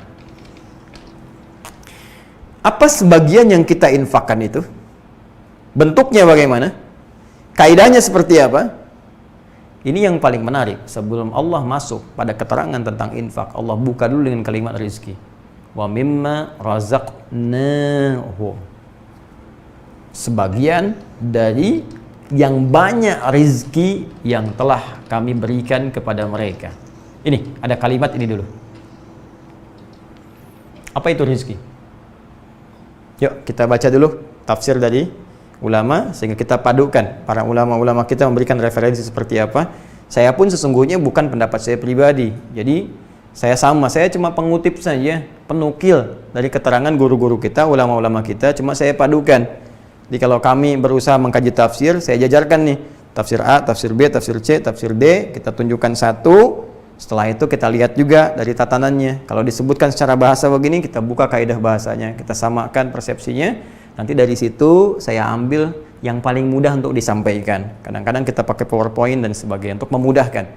Nah, sekarang supaya lebih menguatkan lagi, salah satunya kita tunjukkan referensinya. Kita telah buka dulu tafsir Ibnu Katsir, ya. Nanti kita pelajari ya tafsir yang misalnya dari Ibnu Jarir At-Tabari seperti apa, Al-Alusi bagaimana, ya, Ruhul Ma'aninya. Kemudian nanti Mafatihul Ghaibnya Ar-Razi seperti apa dan sebagainya. Supaya ada perbandingan, termasuk yang kontemporer. Tafsir As-Sa'di bagaimana, tafsir Asy-Sya'rawi bagaimana, Ibnu Asyur seperti apa dan sebagainya. Sehingga nanti kita punya persepsi yang luas, ya. Yuk kita lihat dulu. Kita sekarang coba buka yang Al-Wasit dulu, ya.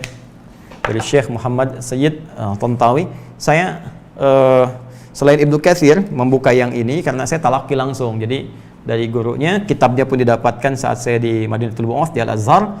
Saya dapatkan ini, saya mengaji, jadi argumentasinya lebih enak disampaikan karena gurunya pun pernah kita berhadapan langsung, jadi akan lebih kuat dan merasa nyaman untuk disampaikan. Bismillahirrahmanirrahim, di halaman ke-44. Wa mimma razaqnahum yunfiqun. Adapun yang dimaksud dengan firman Allah Subhanahu wa taala, wa mimma razaqnahum yunfiqun, ay wa mimma a'tainahum wa malaknahum yatasaddaquna fi wujuhil khair, yaitu dari segala apa yang telah kami berikan kepada mereka dan kami titipkan kepada mereka. Jadi kalimatnya malakna, kami yang punya. Jadi yang punya tetap Allah. Ingat ya teman-teman sekalian, jangan merasa bahwa harta yang sekarang kita pegang, kita tabung, kita simpan, itu milik kita. Bukan, cuma titipan. Kalau milik itu kan kepunyaan. Kalau kepunyaan itu pasti lekat dengan pemiliknya, ya kan? Ya, spidol milik saya, kemana-mana pasti saya bawa, pindah tempat saya bawa. Sekarang saya di ruangan ini mengajar, ya, saya pulang ke rumah, saya bawa spidol saya, punya saya. Ya, kemanapun saya bawa, kemanapun saya pergi, saya beranjak, ini melekat dengan saya. Nah, yang paling menarik kata Allah, yang punya semua harta itu kata Allah, Allah, saya, kata Allah. Apa buktinya? Buktinya ketika kamu pindah dari alam dunia ke alam kubur, kamu nggak bawa hartamu. Coba tunjukkan pada saya, siapa yang dikubur dengan rumah-rumahnya? Siapa yang dikubur membawa mobil-mobilnya, semua hartanya? Tunjukkan. Kalau itu milik Anda akan bawa dan melekat dengan Anda. Tapi tanda yang Allah ingin berikan langsung di hadapan kita, ainal yaqin. Ya, bukan ilmu yakin lagi, ainal yaqin, dilihat di mata kita. Hakul yakin saat masuk ke alam kuburnya. Begitu Anda lihat, Anda saksikan, kita saksikan sama-sama. Bukankah saat kita sholatkan, nggak semua harta dibawa? Coba lihat. Kecuali kain kafan, ya kan? Alam kubur itu pun selesai. Coba lihat. Jadi, aduh ya Allah, astagfirullah. Semoga Allah berikan petunjuk kepada kita. Orang-orang yang terjebak dengan kehidupan dunia, berangkat gelap, pulang gelap, hanya untuk mengumpulkan harta benda saja. Kalau nggak terarah harta itu, kalau nggak benar penggunaannya, rugi. Karena cuma titipan. Dikasih modal, harta, buat beramal, buat tijarah, buat bisnis nih, supaya untung saat pulang kepada Allah dapat keuntungan.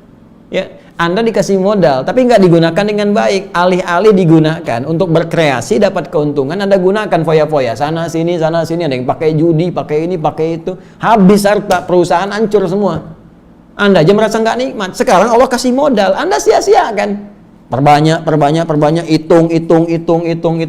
Alladzi jama'a mala wa 'addadah, cuman ngumpul, hitung, tapi nggak benar cara menyalurkannya. Pengelolaannya nggak tepat. Maka ketika pulang, nggak ada yang punya nilai.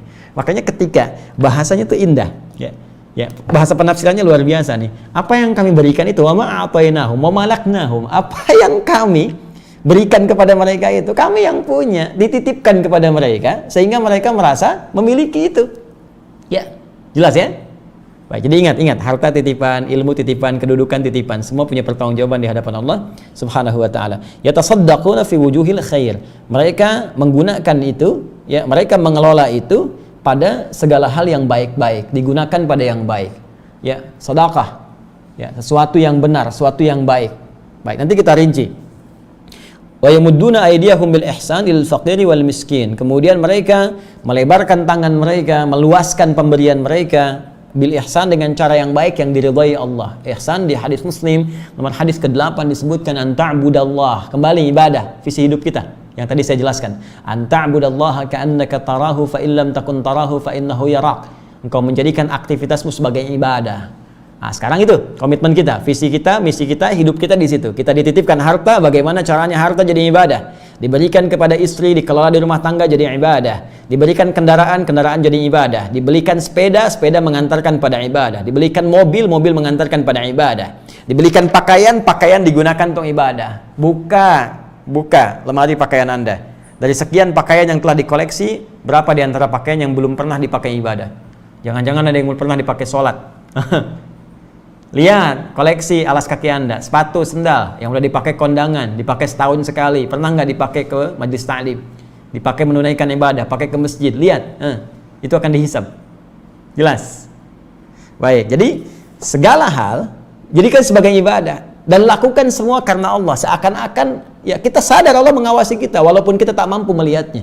Ya, anta'budallaha ka'annaka tarahu fa illam takun tarahu fa innahu yarak. Ilal faqiri wal miskin, kepada orang yang membutuhkan, baik dalam kalangan yang sangat membutuhkannya ataupun yang punya keterbatasan, dia punya pekerjaan tapi tak mampu memenuhi hajat hidupnya. Sekarang dirinci. Warizqu 'inda jumhuril ulama, adapun pengertian rizki ini. Ya, wa mimma razaqnahum. Sebelum kita masuk ke infak, kita terangkan rizki dulu. Dari sebagian rizki, dari rizki yang banyak yang kami berikan, kami titipkan kepada mereka, itu mereka infakkan. Apa itu rizki? Wa rizqu 'inda jumhuril ulama, adapun yang dimaksud dengan rizki menurut pemahaman mayoritas ulama, ma salaha lil intifa' bihi halalan kana aw harama. Baik. Ma salaha lil intifa' bihi, segala yang baik untuk dimanfaatkan. Jadi luas nih, ini masih luas. Ya. Halalan kana aw haraman. Fokus. Segala yang baik untuk dimanfaatkan. Ma saluha lil intifa' bihi. Jadi maknya kembali ke tadi saya terangkan, ma ini menunjukkan aspek yang luas, banyak. Jadi kalau kita bicara tentang rizki, pemaknaan rizki itu masih luas, banyak maknanya. Kalau rizki ya masih luas. Awas, nanti beda dengan infak. Awas, hati-hati.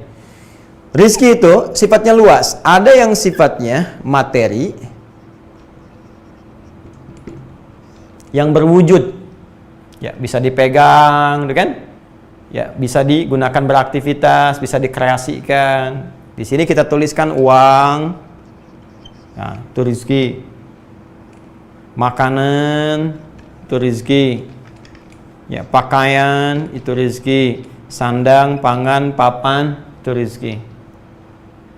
Ada yang sifatnya wujudnya tak terlihat langsung, tapi terasa bagian yang bermanfaat dalam kehidupan kita. Tadi masaluhal lintifa, hal yang sangat bermanfaat. Ya, hal yang baik yang bisa dimanfaatkan. Apa diantara yang wujudnya immateri? Ya, tak tampak langsung, bisa kita pegang, wujudnya nyata, bisa kita kreasikan misalnya. Apa diantaranya? Kesehatan, itu rizki. Kebahagiaan, itu rizki. Ya. Tuh. Kaya itu penting, itu rizki. Tapi bahagia pun itu penting. Coba, pilih mana? Pilih mana? Kaya tapi gelisah atau miskin tapi tenang? Kalian yang kameramen nih, pilih mana? Kaya tapi gelisah atau miskin tapi tenang, bahagia? Yakin saya, kaya tapi bahagia. Berarti bahagia itu penting, bahagia itu rizki. Tuh, sampai bersin tuh. Baik, alhamdulillah.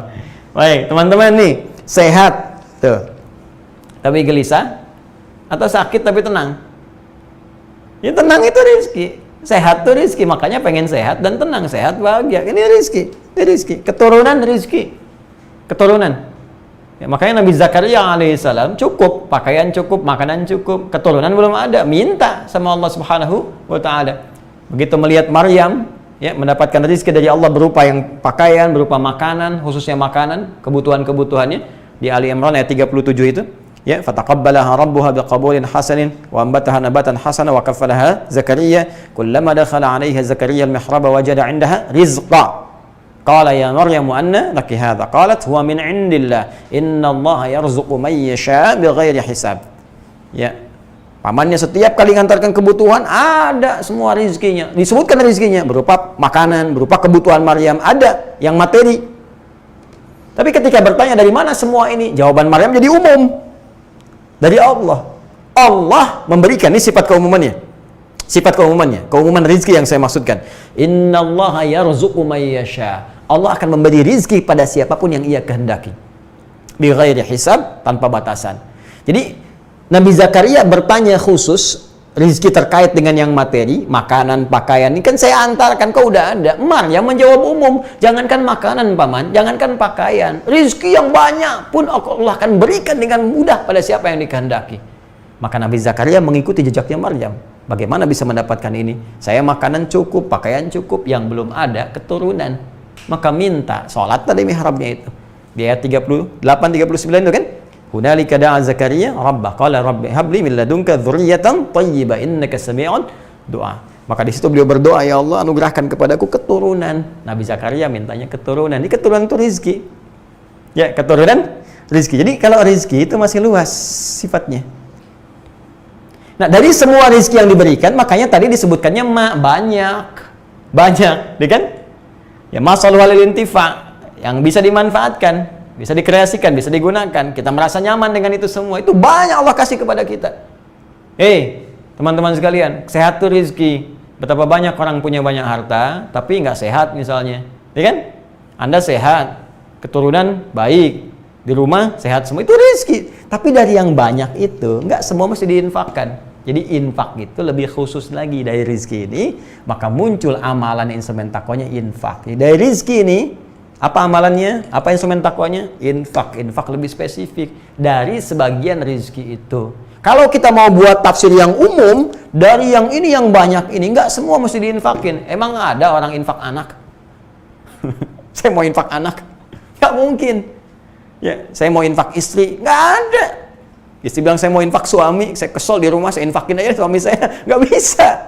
Ya, saya mau infak kebahagiaan? Nggak bisa. Ya, jadi spesifik sifatnya. Jadi dari semua yang banyak ini, apa yang masuk kategori yang bisa diinfakkan?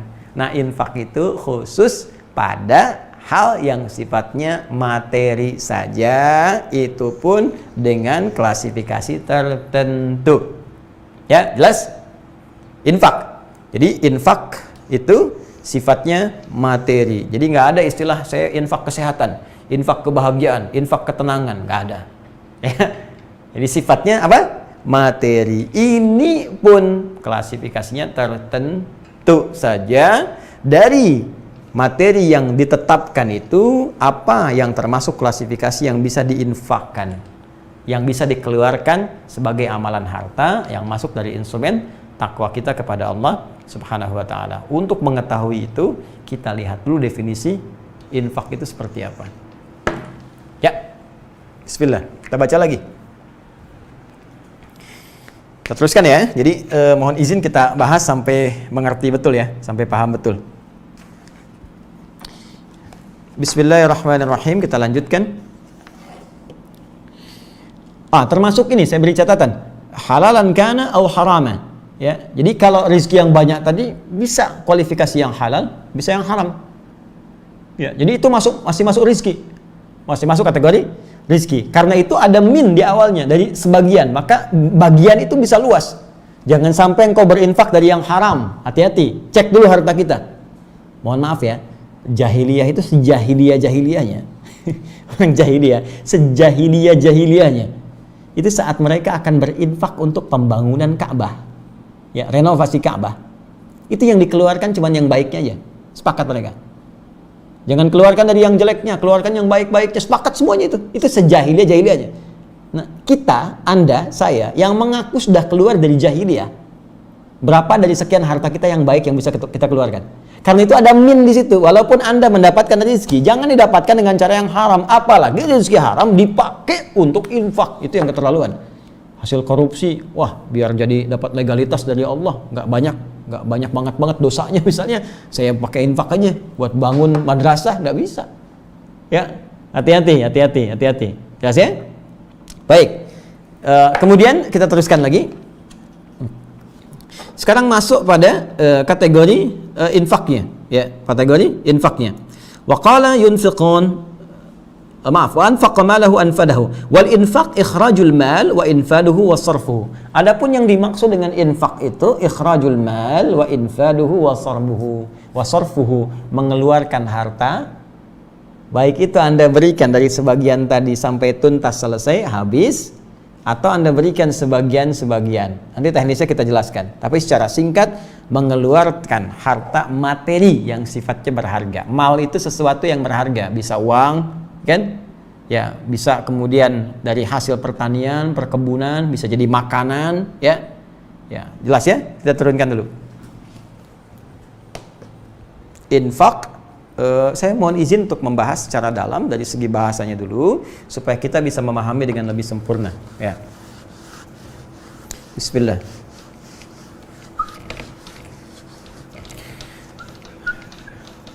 Teman-teman sekalian, mohon maaf sekali, saya tidak bermaksud untuk menggurui, hanya ingin berbagi saja apa yang saya pelajari. Jadi nanti kalau ada kekurangan Anda boleh lengkapi, ya. Kalau ada yang salah boleh dikoreksi juga, dan sehingga kita bisa terkontrol pembahasannya dan belajar dengan cara yang benar. Jadi yunfiqun ini bentuk mudhari'. Ya, masih ingat ya? Present, continuous, future. Keberlangsungan, keberlanjutan. Kata dasarnya, kata kerja dasarnya dari anfaqa yunfiqu. Anfaqa yunfiqu, infaq. Al-infaq. Infaq. Fokus. Anfaqa telah berinfak. Yunfiqu terus berinfak. Tidak putus. Ya. Yunfiqun, banyak yang berinfak, nggak cuma 1-2 orang, banyak. Semua orang pasti pengen takwa. Nah, karena itu tadi diterangkan, ya. Jadi yunfiqun, infak itu ikhrajul mal, ya, berusaha mengeluarkan dari materi harta yang dititipkan Allah kepadanya. Ya, apakah itu infak secara langsung? Misal, sebagian saya punya 1 juta, saya pengen keluarkan 100.000. Apakah sifatnya langsung? Atau sorof, sebagian? Ya, sorof itu kan tasrif, nggak langsung semua, sebagian. Misal 100.000 bagi 10 hari, 10.000.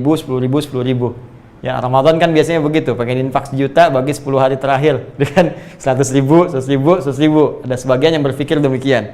Ada yang di awal udah 1 juta aja, ini infak saya misalnya. Silahkan. Ya, jadi baik dikeluarkan sebagian ataukah langsung secara keseluruhan, ya. Itu dari kata anfaqa. Kalau itu continue dikerjakan, maka berubah jadi bentuk mudhari, yunfiqu. Ya, jamaknya yunfiqun pakai un. Jadi instrumen takwa yang ketiga, orang yang naik levelnya dari mukmin menjadi muttaqin adalah orang yang punya agenda infak dalam kehidupannya, yang tak terputus dalam sekali saja. Dia punya visi itu. Oh, saya pengen lah keluarkan dalam sebulan misalnya, saya targetkan gaji saya ada 5 juta. Sejutanya pengen pakai infak, dibagi 30 hari. Setiap hari begini, atau dibagi 3. 10 hari pertama, 10 hari kedua, 10 hari ketiga bisa berinfak. Lalu mencari orang-orang yang berhak untuk bisa mendapatkan itu semua. Jelas ya? Tapi continue dilakukan. Ya, itu elemen yang ketiga dari instrumen takwa. Nah, sekarang kita tajamkan supaya benar-benar paham. Anfaqa itu akar kata utamanya dari kata nafaqa gini. Ya, nafaqa. Lalu ditambah dengan hamzah di depannya. Ya. Lalu pindah harokat ke sini, ini mati jadi anfaqa. Fokus. Nafaqa baik yanfiqu dari wazan jalasa yajlisu atau yanfuqu dari nasara yansuru, tapi yang sering digunakan nafaqa, yanfiqu. Fokus. Kata nafaqa, nafaq pada asalnya punya beberapa makna. Ya. Satu, adz-dzahab, sesuatu yang pergi. Ya, adz-dzahab. Dua, an-nafadz. Ya, sesuatu yang habis, hilang, habis. An-nafadz. An-nafadz. Tiga, ini al-mamar. Terowongan yang dibangun dari tempat masuk sampai ke akhir. Karena itu kalau Anda umrah atau haji qadarullah tahun ini, ya insya Allah ada kebaikan yang telah ditetapkan, tinggal kita arahkan saja pada amalan yang lebih baik insya Allah. Ya insya Allah di tahun berikutnya haji bisa dilakukan, kita berdoa pada Allah Subhanahu Wa Taala. Demikian yang umrah pula. Nanti kalau Anda haji atau umrah kan sering lewat terowongan ya di Saudi itu.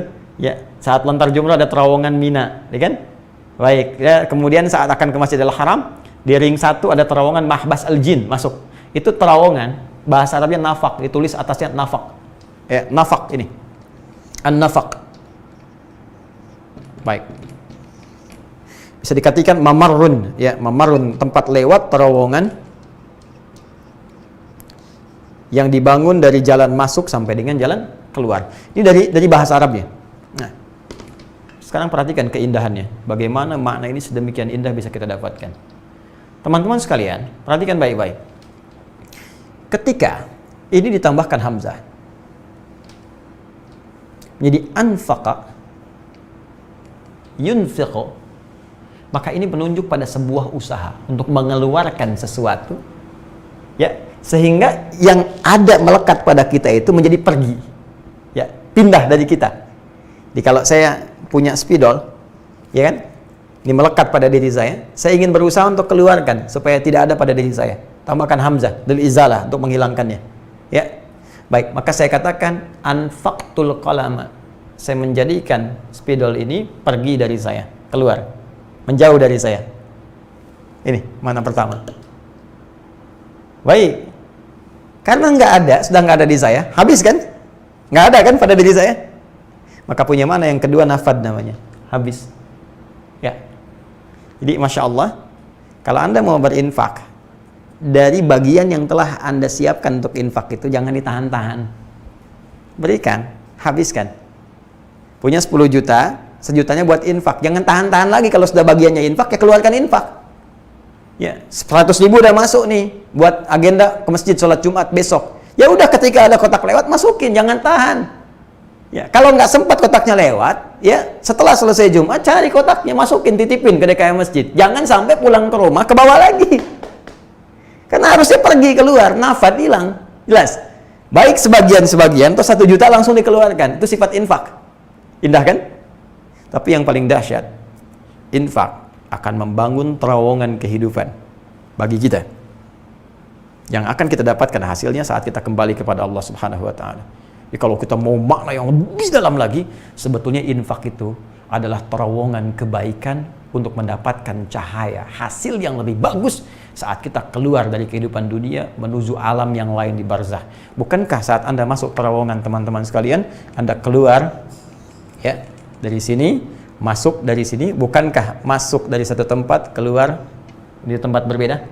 Perhatikan, infak adalah jembatan, infak adalah terowongan yang akan memindahkan amalan Anda terlihat seperti pergi, sesungguhnya dia akan mengantarkan kemudahan Anda untuk masuk ke alam berikutnya dengan pahala-pahala yang telah kemudian disediakan.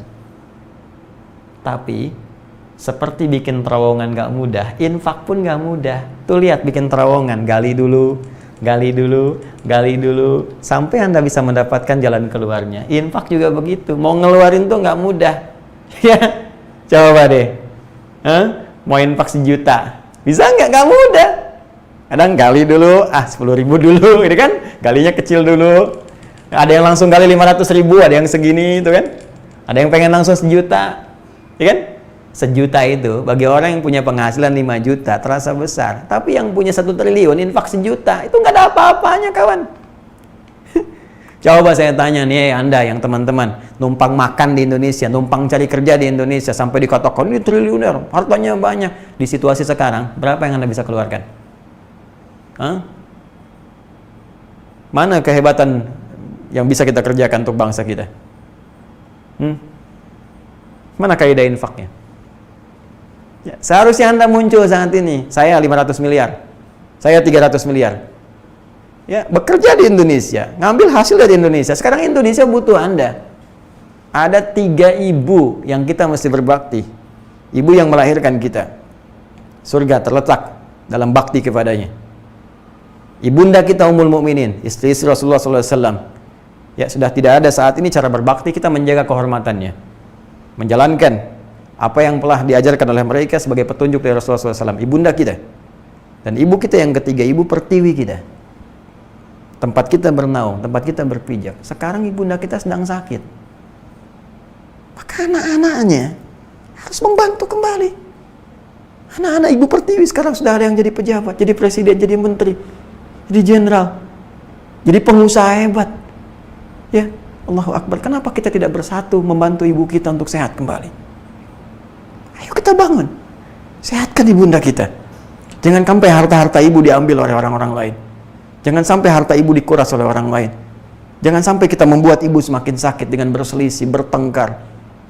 Kita punya dasar, punya falsafah. Nilai ketuhanan ada, ketuhanan yang Maha Esa. Nilai kemanusiaan ada, kemanusiaan yang adil dan beradab. Persatuan kita harus satukan. Persatuan Indonesia. Kerakyatan dipimpin oleh hikmat, bijaksana dalam permusyawaratan perwakilan. Keadilan sosial bagi seluruh rakyat Indonesia. Itu falsafah kehidupan kita berbangsa, bernegara. Nilai syariat hadir di dalamnya. Ibu kita sekarang sedang sakit. Apa yang bisa kita kerjakan? Mohon maaf, saya ingin mengingatkan. Karena sifat negarawan itu dibutuhkan dalam kondisi kritis seperti saat ini. Orang hebat tuh muncul di kala ada musibah.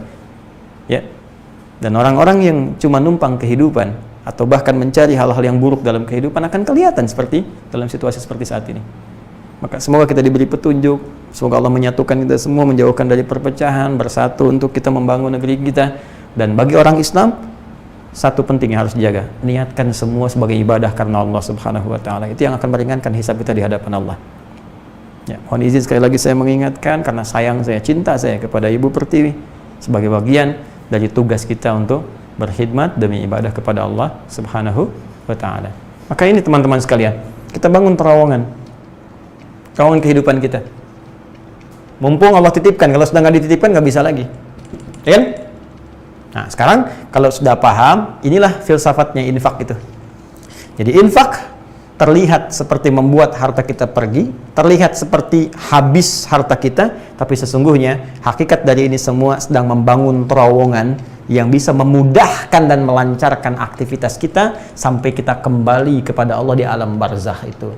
Karena itu nanti kita akan teruskan orang-orang yang infak ini, Allah akan berikan kelancaran aktivitasnya 700 kali paling minimal dibandingkan dengan orang-orang yang beraktivitas biasa saja. Silahkan cek teman-teman, sholat itu hasanah, pahalanya dapat 10. Ya, Quran surah ke-6 ayat 160. Man jaa bil hasanati falahu asyru amsalihha. Siapa yang mengerjakan perbuatan hasanah, dia mendapat 10 kebaikan nilainya.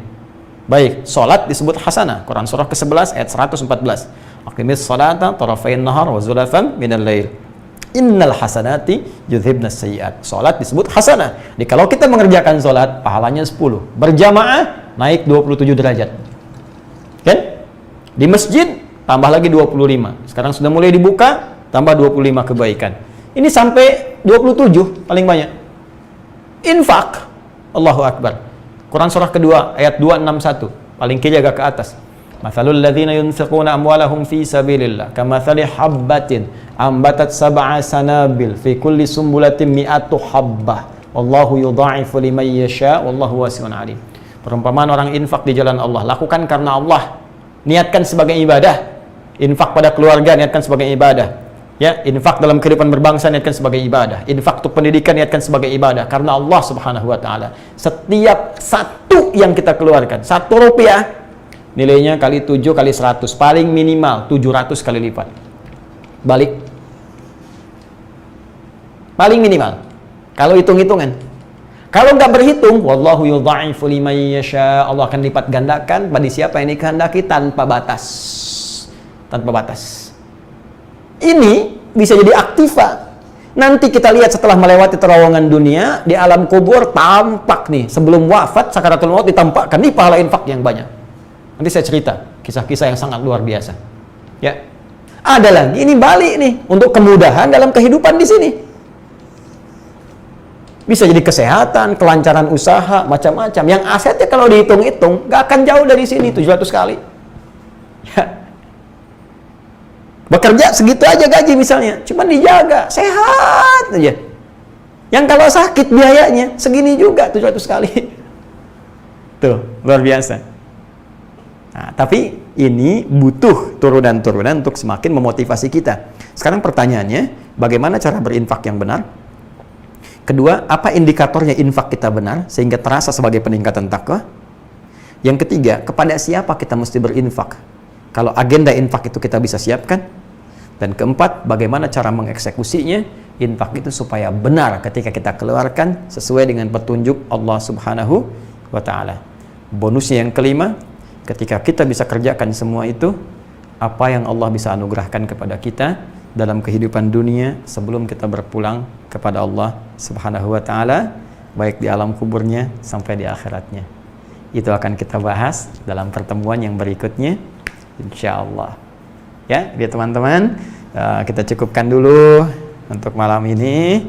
Nanti kita lanjutkan kembali. Mohon izin untuk mengingatkan yang pertama teman-teman sekalian bahwa kajian ini insya Allah berlangsung tetap dalam online.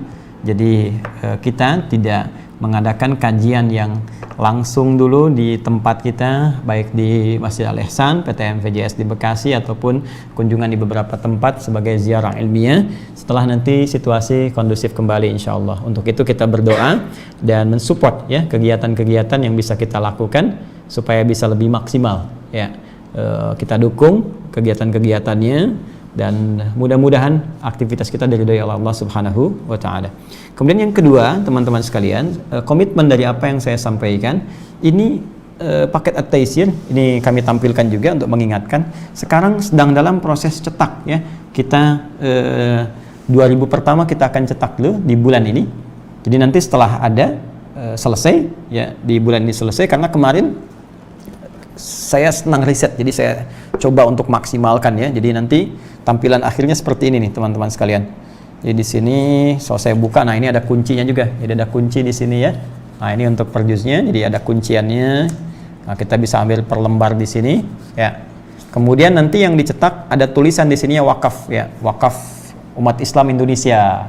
Nah, termasuk di dalamnya, jadi ada tulisan wakaf, jadi nggak bisa diperjualbelikan oleh teman-teman yang hanya mencari niat untuk dunia saja. Ya ini cukup insya Allah mudah-mudahan baik ya untuk kita dapatkan di kotak ini juga. Dan ini nggak sembarangan, nanti saya berikan info spesifiknya. Jadi ini akan bersatu dengan buku. Ya, nanti di bukunya ada 3 buku, nanti ada petunjuk, pembimbingan ya di buku ini, tapi nanti ada pelengkapnya. Kemudian nanti ada murajaah 2 lagi yang 30 juznya, dan setiap yang nanti berniat untuk mendapatkan ini saya tidak akan nanggung. Jadi bukan cuma dapat ini untuk dikoleksi, tidak. Kita akan masukkan ke sistem untuk belajar. Jadi kami sedang siapkan sekarang sistem aplikasinya. Di teman-teman nanti untuk mendapatkan ini mesti registrasi dulu ya. Kemudian di situ kita nanti ada siapkan bimbingan. Ya, kita sudah siapkan musyrifahnya. Jadi nanti Anda ada sistem setoran, terus menghafal. Supaya saya ingin pastikan benar-benar menghafal. Saya tidak ingin hasil riset kita kerja keras untuk berusaha, berikhtiar dan sebagainya cuma jadi simpanan, jadi koleksi dan jadi ingatan. Tidak. Saya ingin kita berikhtiar. Walaupun mungkin selama hidup 1 juz dari sini, 2 juz, yang penting kita punya bekal saat pulang. Dan punya kebanggaan saat menghadap Allah Subhanahu wa taala dan punya cahaya Al-Qur'an saat di alam kubur. Itu yang paling penting ya. Nanti seperti apa sistemnya, bagaimana nanti turunan-turunan penjelasannya, insya Allah setelah nanti ada tuntas dicetakkan minimal nanti 2.000 pertama untuk yang bulan ini. Target saya 10.000 dulu, jadi 2.000 untuk bulan ini, 4.000 bulan selanjutnya, 4.000 bulan selanjutnya lagi, jadi 10.000 kita selesai dulu. Nanti pelajaran kita buka di September untuk kelas ini ya, STUAH, sekolah terbuka usahakan Al-Quran hafal. Jadi nanti kita berusaha mencetak setidaknya dalam waktu mau wisuda setahun paling minimal 10.000 ya, syukur-syukur bisa kita target 100.000 penghafal Quran, ahli-ahli Quran yang bisa berkhidmat untuk kepentingan dunia dan akhiratnya insya Allah. Ini dan selanjutnya yang terakhir barangkali ta'lim kita insya Allah nanti ada variasi tambahan, yaitu ada beberapa yang segmen yang nanti kita coba tampilkan sebagai gambaran-gambaran baru, walaupun sifatnya mungkin nanti ada yang offline sebagai bimbingan-bimbingan, dan sesi khusus nanti ada beberapa kajian yang kita khususkan untuk tanya jawab ya. Nanti teman-teman tinggal tunggu keterangan dari kami di Adi Hidayat Official dan mudah-mudahan bisa bermanfaat untuk kita seluruhnya. Terakhir, setiap yang saya sampaikan boleh jadi ada nilai kebenaran yang Allah titipkan, yaitu hakikatnya dari Allah dan Rasulnya, silahkan diamalkan. Dan jika banyak didapatkan kesalahan, itu mutlak dari saya, mohon dimaafkan. Dan tinggalkan apa yang diduga keliru, jauhi perdebatan, ambil pendapat yang lebih baik, dan tetap berikhtiar menjadi yang terbaik di hadapan Allah Subhanahu wa ta'ala. Demikian yang saya sampaikan, semoga bermanfaat. Subhanakallahumma wa bihamdika asyhadu an la ilaha illa anta astaghfiruka wa atubu ilaik. Wa akhiru da'wana rabbana atina fid dunya hasanah wa fil akhirati hasanah wa qina adzabannar walhamdulillahi rabbil alamin. Wassalamu alaikum warahmatullahi wabarakatuh. Ma